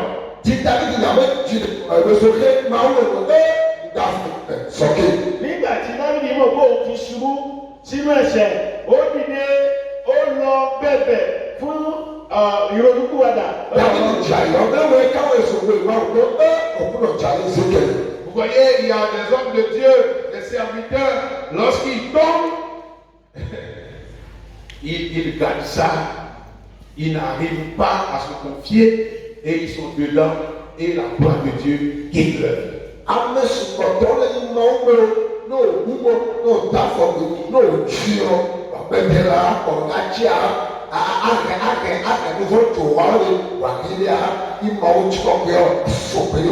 Ọ̀pọ̀ ènìyàn ní nínú àwọn ẹni àmì òróró tí ó jẹ́ pé tí ó bá ti ṣubú tí wọ́n ríra wọn nínú ìṣubú yìí kàkà kí wọ́n ronúpìwàdà àbí kí wọ́n bẹ̀bẹ̀ wọ́n á bò mọ́ra wọ́n á sì wà nínú ẹ̀ṣẹ̀ náà bẹ́ẹ̀ ni ògbọ́ Ọlọ́run a sì fi wọ́n sílẹ̀. Báwo fẹ́ àtàkùnjọ́ ẹ tí mo jà ìwọ gẹ́gẹ́ adé ìtọ́jú ìdílé wọ̀ kíkó máa ń tọ̀ ẹjọ́ ìlú. Le péché de David équivalait à un maître, mais David n'a pas enfreint les règles pour lui. Il a été découvert. Lùmọ́ David dọ̀tí wálé esọ̀kòkòrò amẹ́wù fọ́lé débàdí ndé tiwẹ́wọ́ wàjà pọ̀ yẹ̀kù. Nítòótọ́ ẹ̀ṣẹ̀ Dáfídì tí ó dá yìí ó jẹ́ ẹ̀ṣẹ̀ apànìyàn ṣùgbọ́n èyí kò wá dí èlò fún àwárí rẹ̀. Ní akẹ́kọ̀ọ́ ẹ̀sọ̀ amẹ́wù tó ẹ̀mọ́ ayé dégbò wa sọ̀rọ̀ ẹ̀dá mẹ́wù náà mọ̀ ẹ̀gbẹ́ wa. En ce moment, Jésus n'était pas encore venu sur la terre. Yéésù débàdí bá dé wòlò lò. Pour qu'on dise que bon, David a été pardonné par le sang de Jésus. Yéésù ìdílé lákọ̀ ẹ̀ ní ọ̀rọ̀ ló àmà Yéésù ìdílé yẹ pọ̀ sókè. Nígbà tá à ń sọ̀rọ̀ yìí tí Dáfídì ṣe nǹkan yìí nígbà náà Jésù ò sí wá sáyé káàbà sọ pé nípasẹ̀ ẹ̀jẹ̀ Jésù láti dáríjì kì í ṣe bẹ́ẹ̀. Jésù bàbá olùdókòwò kàtìkọ̀ ẹ̀ wá wà lẹ́wọ̀tì. Mais Dieu a découvert le péché de David et l'a pardonné. Yéésù wọ̀dé ọ̀rọ̀ ló kà máa ń lè ẹ̀pọ̀lù fún èso ìsọ̀kì. Ṣùgbọ́n Ọlọ́run rí ẹ̀ṣẹ̀ tí Dáfídì dá Ọlọ́run rí bẹ́ẹ̀ ni ó sì dáríjì. Ẹni mọ̀ tó bá wẹ́ pọ̀ ìlànà David ọ̀hún sílẹ̀. C'est merveilleux quand Dieu sait ce qu'on sort. Amen. Yes. Enyo àjọyọ̀ nínú ìgbìmọ̀ ọ̀hún jìnnì ọ̀hún yẹn jìnnì. Ó jẹ́ tó dára wípé Ọlọ́run mọ ohun tí àwa ènìyàn jẹ́. Máa ń tòrò èyí ní ọ̀hún dàbẹ̀rẹ̀. Alléluia. Amen. Praise the Lord. Alléluia. Dernière chose. Ẹ̀yìn àmẹ́lẹ́tọ́. Ohun tó kẹ́yìn. David était un homme pardonné. Èyí David ìbẹ̀ tí o sọ́ni wọ́n sọ́ni. Àgbo ẹ̀ṣọ́ ló kí lábẹ́. O sọ́ni pì sọ́ni pì. Ok. Ó jẹ́ ní tí adáríjì. David yìí mẹ́lẹ́ lọ sí ìyàtọ̀kẹ́. Alléluia. Amen. Praise the Lord. Alléluia. La seule chose que David pouvait plaider alors était le sang de Jésus que nous ne connaissons pas en ce moment. Ẹnu kùnẹ́dá tí yàgbọ́ òun tó ló David sàárọ̀ èyí yẹ sùn jìnnì méjì sílẹ̀ tá a rẹ̀ méjì rẹ̀. Ó kàn tí láti ó ṣe aláìní rẹ̀ tàbí yóò nídìí rẹ̀ ní ìgbà náà ni ẹ̀jẹ̀ Kristi èyí tí a kò mọ̀ ní ìgbà yẹn. Èyí ló rẹ̀ wọ́n ti dá wọ́n tẹ̀lé kábẹ́ òun ló wọlé náà kájọ tẹ̀lé fi sí tọ̀ wọ́n lé lọ ní kájọ tẹ̀lé fi sí wọ́n lé yà. La peine de l'adultère était la mort par l'application. Lọ wà á ṣíwèé lọ́nà ìpa ìwò làbẹ́ ní wà kó pé wà wò. Ohun tó jẹ́ ìdájọ́ fún ẹ̀ṣẹ̀ àgbèrè tàbí ìpanṣágà ní ìgbà náà òun náà ni káwọ́ òkúta kálù ọ̀pá. Ayé àtàwọn olóòwò gbà ẹ́ náà fún wọn yìí lọ láyé àtẹ̀kọ́ ẹ̀ wò. Il n'y a pas de grâce pour un meurtrier. O amẹ́ntọ́lé wà pé àwọn ẹni ní dé yìí. Káwọ́ ṣe fún kò sí yẹn nínú apànìyàn. Mẹ òkúta ẹgbẹ́ ní kọ́ ló lórí nìyà. David s'est senti tellement reconnaissant quand Nathan lui a dit le Seigneur a ôté ton péché. 2 Samuel 12, verset 13. 2 Samuel 13. Ọjọ́ jìnnà David yóò jẹ́ sinimá pẹ̀lú Nathaniel Bẹ́lẹ́jẹ́ sọ̀rọ̀ òkè o. Nínú ìwé Samuel chapitre. 2 Samuel chapitre 12, verset 13. Orí kejìlá ẹsẹ̀ ìkẹtàlá wípé bàbá yìí Ọlọ́run ó dárí ẹ̀ṣẹ̀ rẹ̀ jù. Ẹ̀ẹ́dẹ́gbẹ́ ní David wẹ̀ tún máa wò wẹ̀lú Nathaniel lọ sí ìyá lẹ́nu lẹ́kẹ̀ẹ́. Et nous aussi, nous devons être reconnaissants pour Dieu parce que le sang de Jésus qui a coulé à la croix est un moyen pour nous de recevoir le pardon de nos péchés. Sìgbẹ́ David lánàá nígbàgbé àyàmẹ́ tó àpèrè àmẹ́ jèsì ló máa ń lórí ìtàlọ́. Yéésù ti kọ́lé àti sọ́sárì ìkànnà ìdòjọ́ ẹ̀rọ ìdòkòdòjọ́ ìgbọ́mọ̀ ọ̀sọ̀kè. Nítorí náà àwa pẹ̀lú gbọ́dọ̀ jẹ́ ẹni tí ó mọ oore nípa ẹ̀jẹ̀ Kristi tí a ta sílẹ̀ lókè Kálárì fún wa láti mọ̀ pé nípasẹ̀ rẹ̀ la fi rí ìdáríjì. Ìdílé tó ń bá òde sọ̀rọ̀ ọmọ ní Dábìdì lọ lóòótọ́ tó kálé ní ìjọba kan náà yìí yọ ká jọ ẹ lọ ẹgbẹ́ mi wẹ̀sọ̀nẹ̀. Si nous confessons nos péchés, il est fidèle et juste. Il nous pardonnera nos péchés et nous purifiera de toute iniquité. 1 Jean, chapitre 1er, verset 9. Non, yóò dàbí lọ ní ìròyìn ẹgbẹ́ kí o dùn lúfọ́ mọ́ máa ń ní àgbẹ̀yìn ọdún ìtọ̀ ẹgbẹ̀rẹ̀ kejì asọ́nìyàn asọ́kèlè ìwà ẹ̀sùnmá ọ̀tọ̀ ìta abẹ́tọ̀tọ̀ ìta ọ̀tọ̀ níbi àbàṣe. Ok, bí àwa náà bá jẹ́wọ́ ẹ̀ṣẹ̀ wa tí a sì kọ̀ sílẹ̀ olótìtọ́ àti olódodo ni Ọlọ́run wa láti dárí ìrékọjá wa jì wá gẹ́gẹ́ bí ìwé Jòhánù ìkíní ìkíní orí kẹta. Orí kìíní ẹsẹ̀ ìkẹsàn-án. 1 Jean chapitre 1er verset 9. Voilà la vie de David. David gbèrè. Ẹ wo ìgbésí ayé David Dáfídì. sì fẹ́ sábẹ̀. L'homme selon le cœur de Dieu. Àpètọ̀ ṣùgbọ́n máa ń yẹ àdìdó rẹ̀. Ènìyàn gẹ́gẹ́ bí ọkàn Ọlọ́run bí Ọlọ́run ti fẹ́. Un roi dont le nom est resté, un berger du troupeau de son père, à qui Dieu a fait grâce et dont le nom est resté, quelqu'un dont le cœur est sensible, humble, compatissant. Et vous, Onye tó kpọ̀ ndé, ògìdè èfi ọdẹ tí ń lòdì bẹ́ẹ̀ tí ọtí tẹ̀pẹ̀, tí ń lò tọ̀mẹ̀tọ̀tọ̀, àpètọ̀tà ẹ̀ ká nílé sí, àpètọ̀tì wà ṣùgbọ́n wọ́n ti ń wọlé kí yóò wọ́dé wọlé. Olùdarí àwọn àgùntàn ènìyàn kan tí ó jẹ́ ọba kan tí àkọsílẹ̀ rẹ̀ wà tí ọ̀rọ̀ rẹ̀ wà títí dòní nípa tí àwa ń kọ́ àwa kọ́. Àbọ̀wọ́lé èyí kọ́ tó lu àyíkájẹ́ égbé, ẹ kárí nìkọ́ni nìkọ́ni àyíkájẹ́ égbé, pọ̀ mẹ́lẹ́ inú ayélujáde èyí wà lóore, ẹ tọ̀mẹ́tò ẹ wà pé tẹ̀mẹ̀ mẹ́tẹ́lẹ̀ mi tẹ̀lé. faisons une clinique morale pour voir si ces qualités que nous venons de décrire sont réunies en nous. Lóòótọ́ sábẹ̀ tó tó ọmọ òòlù dà nìkọ́ni yàtá lòdì kí ó dàda lòdì kí ó bọ̀ akọ́lọ́ náà dà lòdì kí ó wọ́n kọ́ni wà kọ́ yóò gbé yóò ìtẹ́tọ̀ akọ́lẹ̀ lèmi mà. Ẹ jẹ́ ká ṣe àyẹ̀wò fún ẹ̀jẹ̀ wa èyí tá a lè sọ pé wọ́n lọ ṣe àyẹ̀wò fún ẹ̀jẹ̀ nílé ìdúró kí àwa fúnra wa ṣe àyẹ̀wò ẹ̀jẹ̀ wa bóyá a lè rí àwọn gbólóhùn wọ̀nyí èyí tí a nílò nínú ẹ̀jẹ̀ wa. Nígbà mi sẹ́mi ní ìtòtò nínú òbí èmi jíjọ́ mo pé tí èmi ló gbọ́dọ̀ nù ẹ́ yẹ gbọ́dọ̀ tàbí kí mi yẹ yẹ gbọ́dọ̀ nù ẹ́ àjì. Dieu nous parle ce matin à travers la vie de David, l'homme selon le cœur de Dieu. Máa ń lò ó lọ ọdún mi ẹ́ pé àkúrẹ́ lọ gbọ́ tàbí kí jí pẹ̀tọ́ tàbí ìmọ̀ sí àyẹ̀ká. Ọlọ́run bá wa sọ̀rọ̀ gẹ́gẹ́ nípa ti Dávídì gẹ́gẹ́ bí ọkàn Ọlọ́run. Máa ń wọ̀ ọ́ lọ́dún ní tiẹ̀ tó àpinnu lọ Dávídì tọ́jú Dávídì tì ó àpètọ́ máa ń yẹ àtọ́ wa. Dieu t'aime ce matin. Ó máa ń lò ó yín ti gbẹdọ́. Dieu t'aime ce matin. Máa ń lò ó yín ti gbẹdọ́. Bọ́lá wa fẹ́ràn rẹ náà wúrọ̀ yìí. Il a un plan de restauration pour ta vie. Tòtò wà fáwọn àtàwọn àtọ̀rọ̀. Ó ní ètò àtúnṣe tàbí ká tún ènìyàn ṣe fún Ọlọ́run yìí. Ìdájọ́ mi bá ní ti tó wà lẹ́gbẹ̀ẹ́ wò. Amen. Praise the Lord. Hallelujah. Notre rencontre de ce matin aussi, c'est de voir, toi qui es ancien, est-ce que ton travail reflète le cœur de Dieu? Ekoto tó ní o tọ ẹgbẹ́ àpàtìkọ èdè yìí wà bọ́ọ̀lù àmẹ́kàdé àwùjọ àwàdé ẹ̀yì ìjìbọn òjìẹ ẹ̀yì ẹ̀dá fún àwọn náà. Ìpàdé wa tàbí ẹ̀kọ́ wa tí a wá ń ṣe lónìí lóòrọ̀ yìí òun náà ní láti yẹ iṣẹ́ rẹ wò gẹ́gẹ́ bí alàgbà bóyá iṣẹ́ rẹ bá ìfẹ́ ti Ọlọ́run mu ó jẹ́ ohun tí Ọlọ́run ń retí látọ̀dọ̀ rẹ bí. Bẹ́ẹ̀ni kò àkúrẹ́ rẹ sọ ẹ wá bá ìdílé bọ́ọ̀lù ìdákùnrin àwọn ẹgbẹ́ ní alàgbà àsọ̀tò ẹ ẹwà lù ẹwọ wà lẹ́wọ̀ pàdé nígbà wà jù. Quand on parle d'ancien dans la Bible, nous devons remonter dans Nombre chapitre 11.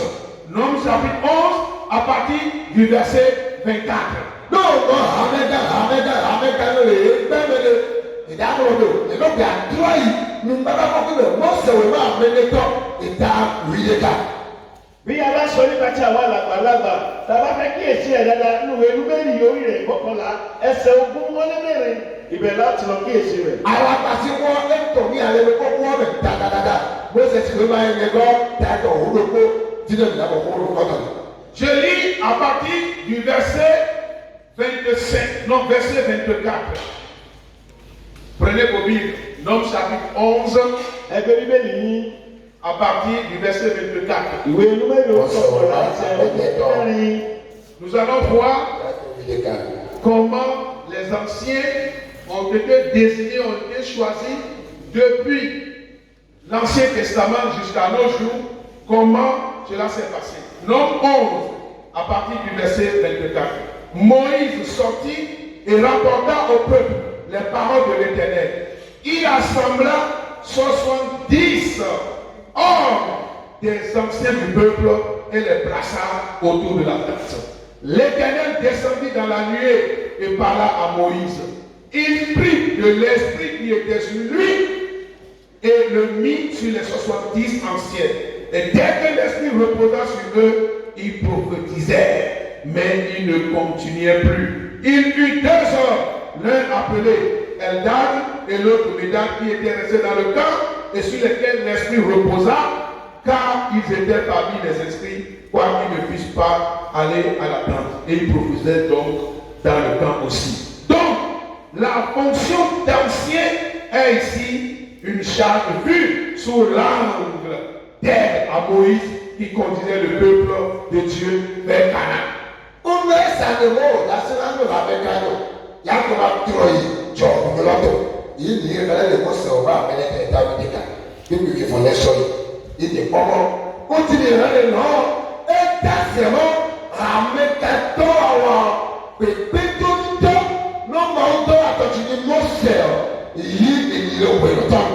Ok, bí a bá fẹ́ sọ nígbà tí a la gbà, a kò lè ṣaláì lọ sínú ìwé númẹ́rì orí rẹ̀ mọ́kànlá ẹsẹ̀ ogún ní mẹ́rin láti bẹ̀ lọ.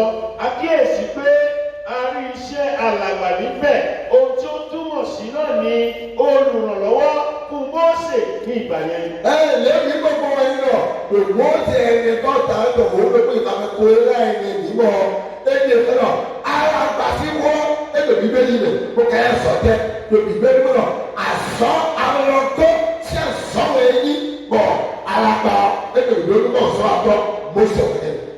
Oui, la Bible nous enseigne ici que c'est l'esprit de Moïse que Dieu a pris pour repartir sur les 70 anciens qui ont été choisis. Et cela montre la relation de dépendance entre Moïse et les 70. Je peux vraiment construire ça. Une relation de dépendance et de soumission de ces 70 anciens qui ont été choisis à Moïse.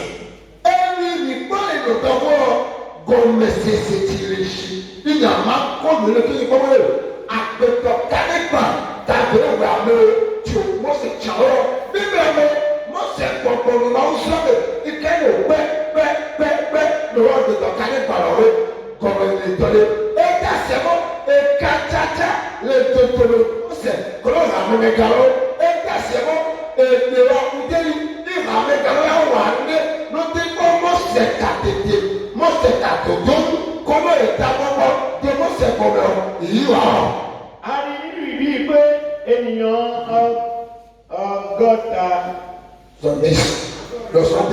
ẹ̀ṣẹ̀ abẹ́lé ènìyàn tí a yàn ní ìgbà náà lára ẹ̀mí tí ó wà lára Mósè òun náà la mú nínú rẹ̀ sórí àwọn ènìyàn wọ̀nyí. Ìyẹn túmọ̀ sí pé àjọṣepọ̀ kan wà láàrin Mósè àti àwọn alàgbà rẹ̀. Ìyẹn ni pé àwọn alàgbà yìí kò lè ṣe nǹkan láì ṣe pé Mósè wà nínú rẹ̀. Mímí bẹ́ẹ̀ náà gbígbọ́ ọmọ ìṣòro wú ẹ̀mọ́ òde kò má mi yé pẹ̀lẹ́pẹ̀lẹ́ yé pẹ̀pẹ̀tọ́ kàdé parọ́. Ẹgbẹ́ náà ga jí lọ, òkà jíjà ló pọ́ ló Mósè máa sọ àtọ́kọ́lọ́ yóò mẹ́mẹ́ ìjáyà èyí mẹ́. Ẹgbẹ́ náà lọ ndédè náwà wíwá yín lọ mọ ìṣòro ìjọtẹ̀ wíwá ìtọ́ wa. Ẹgbẹ́ náà lọ táwọn ìyá yìí ló mọ ìṣòro ẹ̀dínlá tí ìjọ́sẹ̀ ìtọ́. Dans l'église primitive, les anciens sont appelés diacres et leur fonction était de s'occuper de la gestion des biens matériels, de servir des frères pour permettre aux apôtres de se consacrer à l'enseignement de la parole.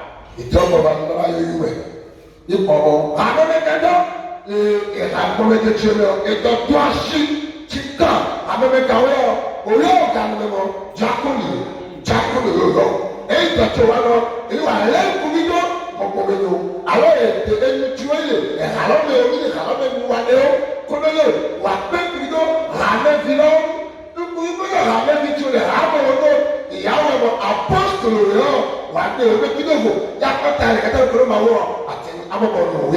nínú ìwé májẹ̀mú titun nípa ti alàgbà a rí pé a pè wọ́n ní jákòní ní ìgbà náà. Iṣẹ́ tí a sì yàn wọ́n fún òun náà ni láti bójútó ohun ìní ìjọ àti àwọn ọmọ ìjọ kí àwọn àpọ́sẹ́lì lè ráyè láti ṣiṣẹ́ ìránṣẹ́ ìjíṣẹ́ wàásù wọn. Iṣẹ́ tí a yàn wọ́n fún nìyẹn. àgbàlagbà wọlé lọ jákòó ẹ̀jẹ̀ ìyọ́jú àzọ́ èyí wọlé lọ wọ́n ẹ̀jẹ̀ ìdáwọ́ ìwòlú àpò bọ̀lẹ́ olùtìjọ́ àpòọ́tọ̀ ìdáná tọ́jú ìdáná pẹ̀lú kúndé òótọ́ ẹ fún àmẹ́ àpòbí sínú yọ̀ọ́ ìyá ọmọkọ́ ẹ̀dùn àpòọ́tọ̀ ìdáná pẹ̀lú kúndé òwò ìdáná tọ̀ ọdún yìí wọ́n ẹ̀ lọ apọ́sítẹ́lì ẹ̀dùn kọ́lá gbóyà ìdáná tẹ̀ ìdáná dé ìdílé fò lọ́kọ́ sí ìsọ̀yìnbalẹ̀. Alléluia. Amen. Est-ce que vous me suivez? Est-ce que vous me suivez? D'accord. Ainsi, la première mention de cette diacre se trouve dans le livre des Actes des Apôtres, chapitre 6, du verset 1 à 6. Livre des Apôtres. Donc vous pouvez aller là, livre des Apôtres, livre des Apôtres, les Actes des Apôtres. Chapitre 6.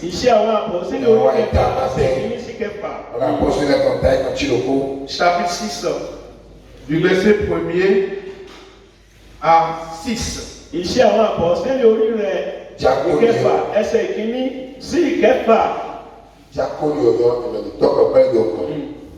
Donc, lisons ça.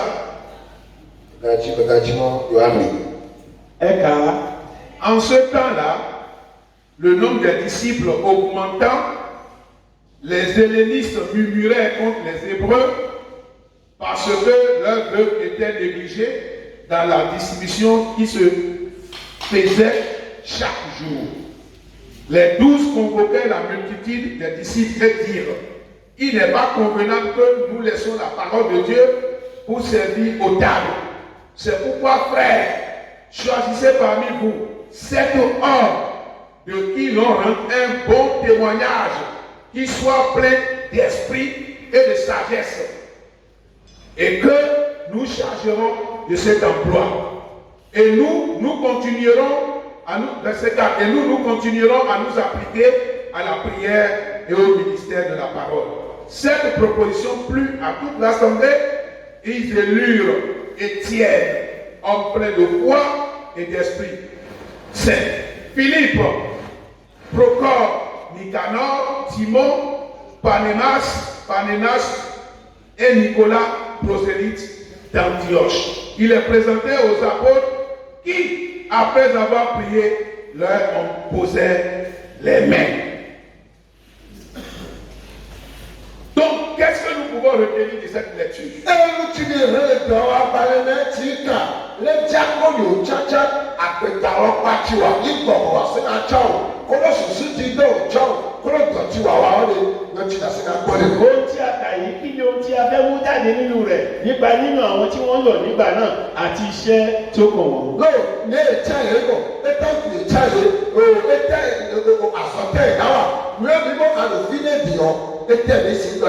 Il y a 3 choses. D'abord, le témoignage.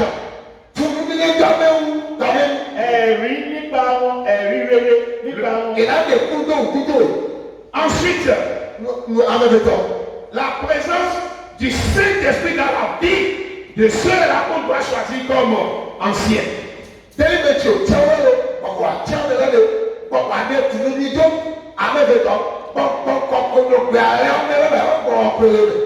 Ẹni tí a fẹ́ yàn yìí yóò ní ẹ̀rí rere lọ́dọ̀ àwọn ènìyàn ìkíní ìkejì rẹ̀ ni pé ó gbọ́dọ̀ kún fún ẹ̀mí mímọ́ ti Ọlọ́run.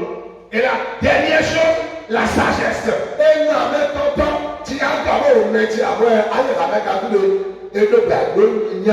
Ohun ìkẹta tí a lè wò pé ẹni yìí ó yẹ kó jẹ́ àràbà ní tòótọ́ ó gbọ́dọ̀ ní ìmọ̀ tàbí ọgbọ́n.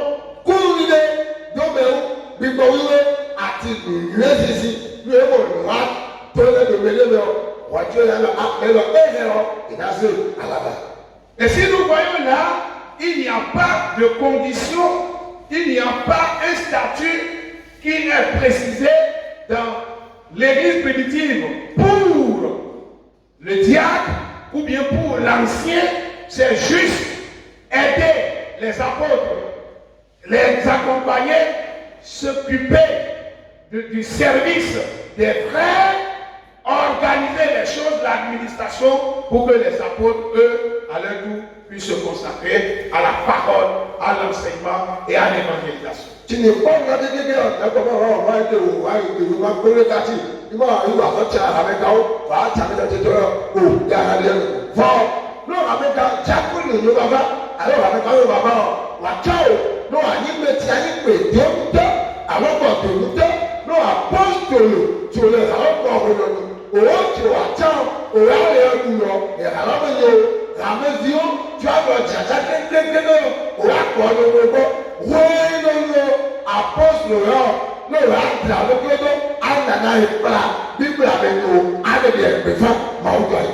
Nítorí ìdí èyí ohun tí a torí ẹ̀ yàn wọ́n, òun náà là ń ṣàlàyé yìí, òun náà ni a yàn wọ́n kí wọ́n lè jẹ́ olùrànlọ́wọ́ fún àwọn àpọ́sítélì náà ní ìgbà náà, kí àwọn lè máa bójútó ohun ìní ìjọ àti pẹ̀lú pé àwọn ènìyàn nínú ìjọ kí wọ́n lè máa bójútó wọn, kí àwọn àpọ́sítélì náà kí wọ́n lè ráyè fún iṣẹ́ ìránṣẹ́ tiwọn. Alléluia. Ẹlẹ́nìkan sùn bẹ́ẹ̀ yẹn. Il faut bouger ceux qui sont à côté de vous, qui sont en train de dormir là. Ẹni tó wà lẹ́gbẹ̀ẹ́ ẹni tó sùn. Vous bien lever pour 1 minute. Levez pour 1 minute. Bougez, bougez.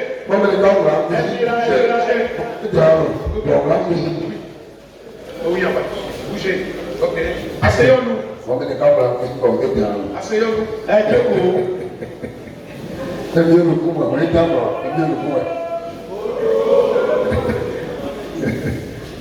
Alléluia. Amen.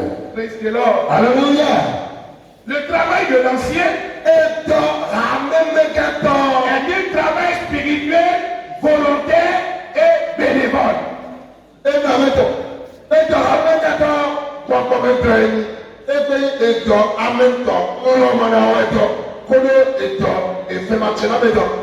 Iṣẹ́ ìránṣẹ́ tí a làgbà jẹ́ iṣẹ́ tí ẹ̀mí, èkejì ìjọ̀wọ́ ara ní sílẹ̀, ìkẹta láti ṣe láì gba nǹkan.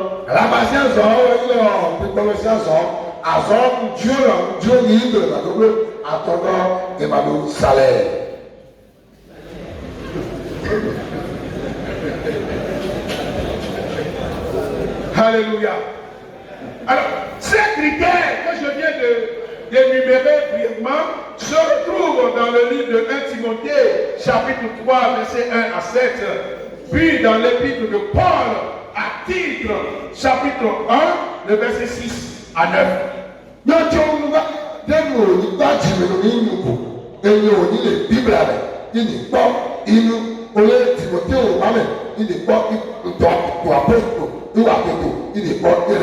Àwọn gbólóhùn tí mo sọ wọ̀nyí kì í ṣe pé mo kàn sọ ọ̀rọ̀ kò sá, kì í ṣe bẹ́ẹ̀. Àwọn ọ̀rọ̀ tí a kọ sínú ìwé mímọ́ ni tó wà ní ìwé Tímótè èyí tí a lè kéèsì rẹ̀. Je vous prierai de prendre vos Bibles et nous allons aller dans le livre de 1 Timothée chapitre 3. 1 Timothée chapitre 3. À partir du verset 1er à 6. Là, je ne vais pas lire, je vais commencer directement et je vais faire les commentaires. Et je vous supplie de bien écouter. C'est maintenant que nous voulons commencer. Tout ce que j'ai dit depuis là, ce sont les généralités. Donc c'est maintenant que je vais commencer.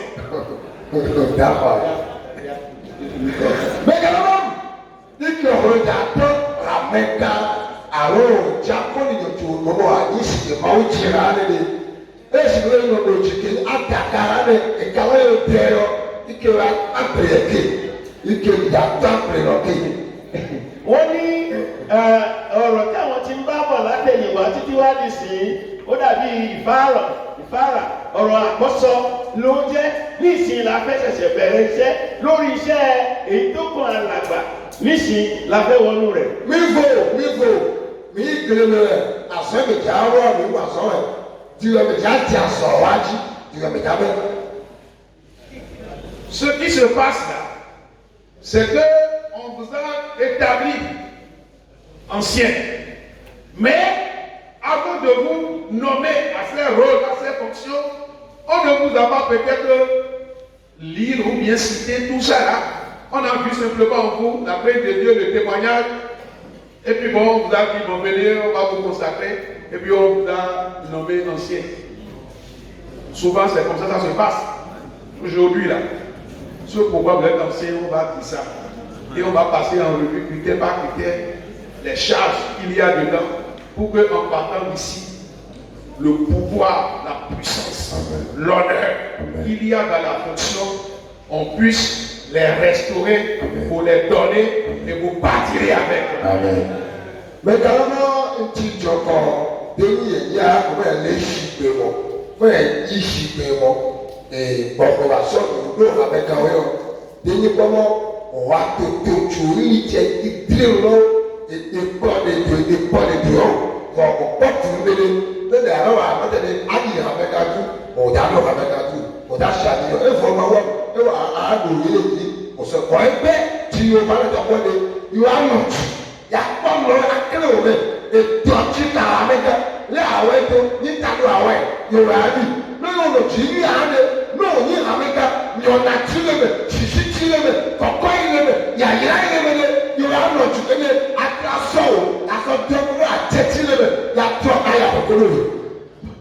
Bàbá yìí ṣàlàyé pé ó ṣeé ṣe kó jẹ́ pé ẹlòmíràn jẹ́ alàgbà tó jẹ́ pé awòye pé àbó ti ń ṣe èlò ó yẹ kó jẹ́ alàgbà àwọn èèyàn sọ̀rọ̀ nípa rẹ̀ àwọn jẹ́rìí nípa rẹ̀ ní rere ni wọ́n fi yàn án lálàgbà ó ṣeé ṣe kó rí bẹ́ẹ̀ ṣùgbọ́n lónìí nígbà tí a pàdé nínú ìpàdé yìí ohun tí alàgbà jẹ́ iṣẹ́ rẹ̀ àti ohun tó wà nínú rẹ̀ àti ìbùkún tó wà nínú rẹ̀ àti ìgbéga tó wà nínú rẹ̀ gbogbo ẹ̀dá ọjọ́ sọ̀pọ̀ kí a tó máa lọ lé.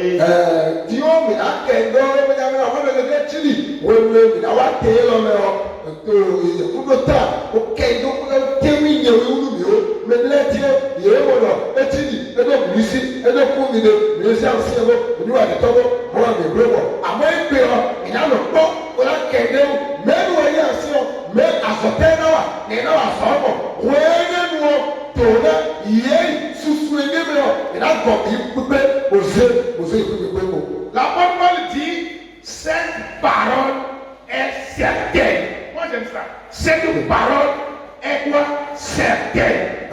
Apôtre Paul nìkan tí o bẹ fa sèpèrè tó bẹ ní o tí a jí nùọ́lé aha èrè ni kàkà náà ti lè ṣí mọ́ aha èrè bẹ́ẹ̀ ni.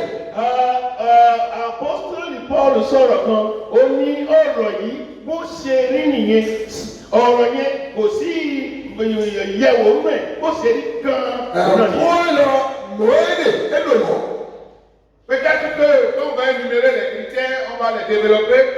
Je suis sûr que personne ici ne va dire, après avoir entendu tout ça, est-ce que je peux continuer par être ancien? Non.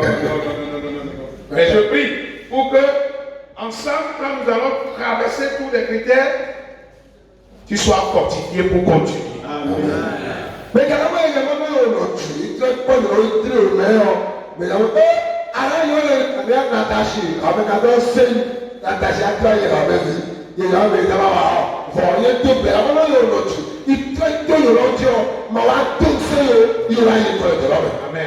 Ó ṣe é ṣe nígbà tí a bá ṣàlàyé àwọn òfin tó dè wá tàbí iṣẹ́ tó kàn wá kí àwọn ẹlòmíràn sì wòye pé àbí kí n kúkú fi iṣẹ́ alàgbà lẹ̀ ni ṣùgbọ́n àdúrà bàbá ni pé nínú àwọn ọ̀rọ̀ wọ̀nyí kó fún wa lókun àti agbára láti tẹ̀síwájú. Òtún ẹ̀mí yóò dọ̀ wọ́n kò fojì ọ pé láfa sọ́kù ẹ̀yẹ àbálọ̀ dáná bẹ́ẹ̀ wọ́n fà kú bí ọ éèwò okùnrin ẹ̀ ìyànà ọ̀bùnà tó ọ̀mọ́ mi nílẹ̀ bùnà yìí ló kọ̀ lọ sọ̀rọ̀. La parole dit, lorsque vous êtes évêque, vous êtes ancien, c'est une œuvre excellente.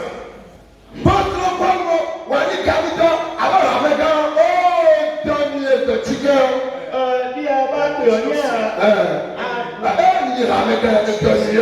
àpọ́sọ̀ kan wípé pípé ènìyàn ní àmẹ́ka jíjẹ́ alàgbà ó jẹ́ iṣẹ́ kan pàtàkì iṣẹ́ tó ní ìkànnì. Alàgbà olùjíkẹ́wẹ̀ ló pàkó rẹ̀ ní alàgbà làkùnà. Dis avec moi.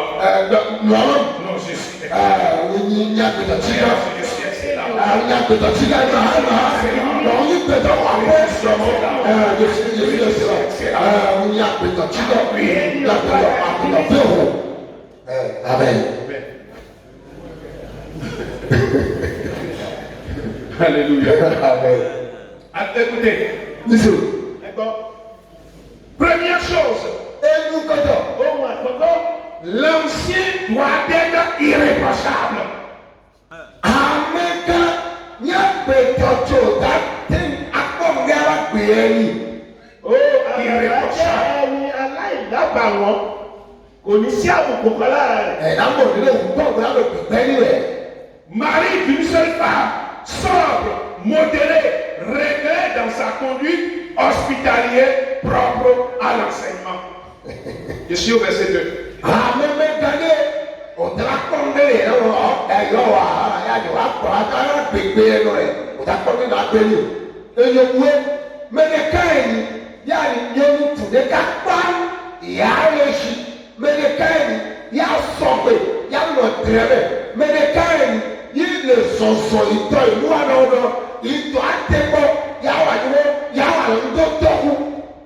Ok, alàgbà jẹ́ ẹni tí yóò jẹ́ ẹni tí aláya kan, ẹni tí a kò ní rí búburú kan àbí ohun ìkọ̀sẹ̀ kan lọ́wọ́ rẹ̀, ẹni tí yóò ṣetán láti gba àlejò, ẹni tí yóò yàn dára rẹ̀ fún iṣẹ́ náà. Àwọn ọmọ ẹ̀jú ọkọ̀ yọ lórí ìwé àpẹẹrẹ wọn lò ìgbẹ́lẹ̀ yà àṣìlò gbọ́ òwe kàdá ló lòlù wíwá tẹ̀lé mẹ́ òkú yìí lọ́yà zizọ́ mẹ́ra ẹ̀rọ tẹ́gbọ́ pẹ̀lú wà ló ló jìrẹ̀ mẹ́ ẹ̀ka ló wà jẹ́ ẹ̀rọ yìí lọ́n jù. Donc, l'ancien ou le mec doit être irréprochable, sans reproche. Il doit mener une vie exemplaire, une vie de témoignage. Il doit être sobre. Et lorsque je parle de sobriété, l'ancien doit être quelqu'un qui règle sa vie au niveau du boire et du manger. Il nous appelle celui-là, lorsqu'on est quelque part, et puis on est parmi les fidèles, ou bien je ne sais pas, c'est lui qui va exagérer. Non! Vous voyez, aujourd'hui là, on dit nous sommes dans le contexte de la rupture. La rupture, cela veut dire quoi? Ce que je faisais, je ne le fais plus. Ou si je dois le faire, je dois le faire avec modération.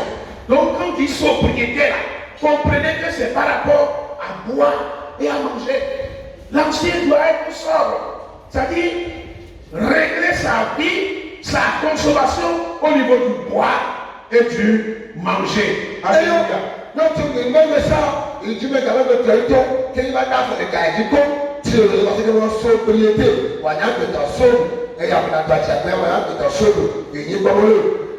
Avec des docteurs, avec alors, dès que les assommés, on a eu là, il y a des parties, il y a qui dit, Wanu, alors Wanu, tu as là, comme tu as là, il te a quoi, mais les gars, tu vas, tu es là, rupture, nous dit tu es là, de nos bouillons, nous tu vas le salaire, à mon air, n'y a pas de oh, tu vas le salaire, n'a pas de non, n'a pas de les gars ont donné à 100 bébés, il a Ok, alàgbà ohun tí a ń sọ nípa wọn. Ẹ̀yin lè kú sáré ká lọ wọ́n làmẹ́ mẹ́ka lórí làmẹ́ sí ọ̀bẹ àwọn òyìnbó ọkọ lẹ́bẹ̀ òyìnbó wa gbé ní ẹlẹ́tọ̀ kú ọ tó lẹ àdìgbà kan tó lẹ tí ètò àmì àgbẹ̀kọ́ tó ti òṣèlú làmì àgbẹ̀kọ́ tó wà sílẹ̀ o mi wà hàmà wọ́n làmẹ́ ká lọ. Àwọn àdúrà mẹ́mẹ́. Ìdíkẹ́ àwọn àdúrà mẹ́mẹ́. tí o kọ́ pàdé síkè rẹ̀ ní àmọ̀dínlá tẹ̀ ẹ́ gbé sáwọn yà wà tó tẹ̀lé wọ́n ẹ̀dọ́jì. Ohun tí a ń sọ nípa ti alàgbà ni pé ẹni ọ̀wọ̀ ni ẹni tí yóò ṣẹ́gun ara rẹ̀ tàbí láti kọ̀ fún ara rẹ̀ kí a má bàa rí àbàwọ́n kan lára rẹ̀ bóyá láàárín àwọn ènìyàn kò ní jẹ́ kí a rí.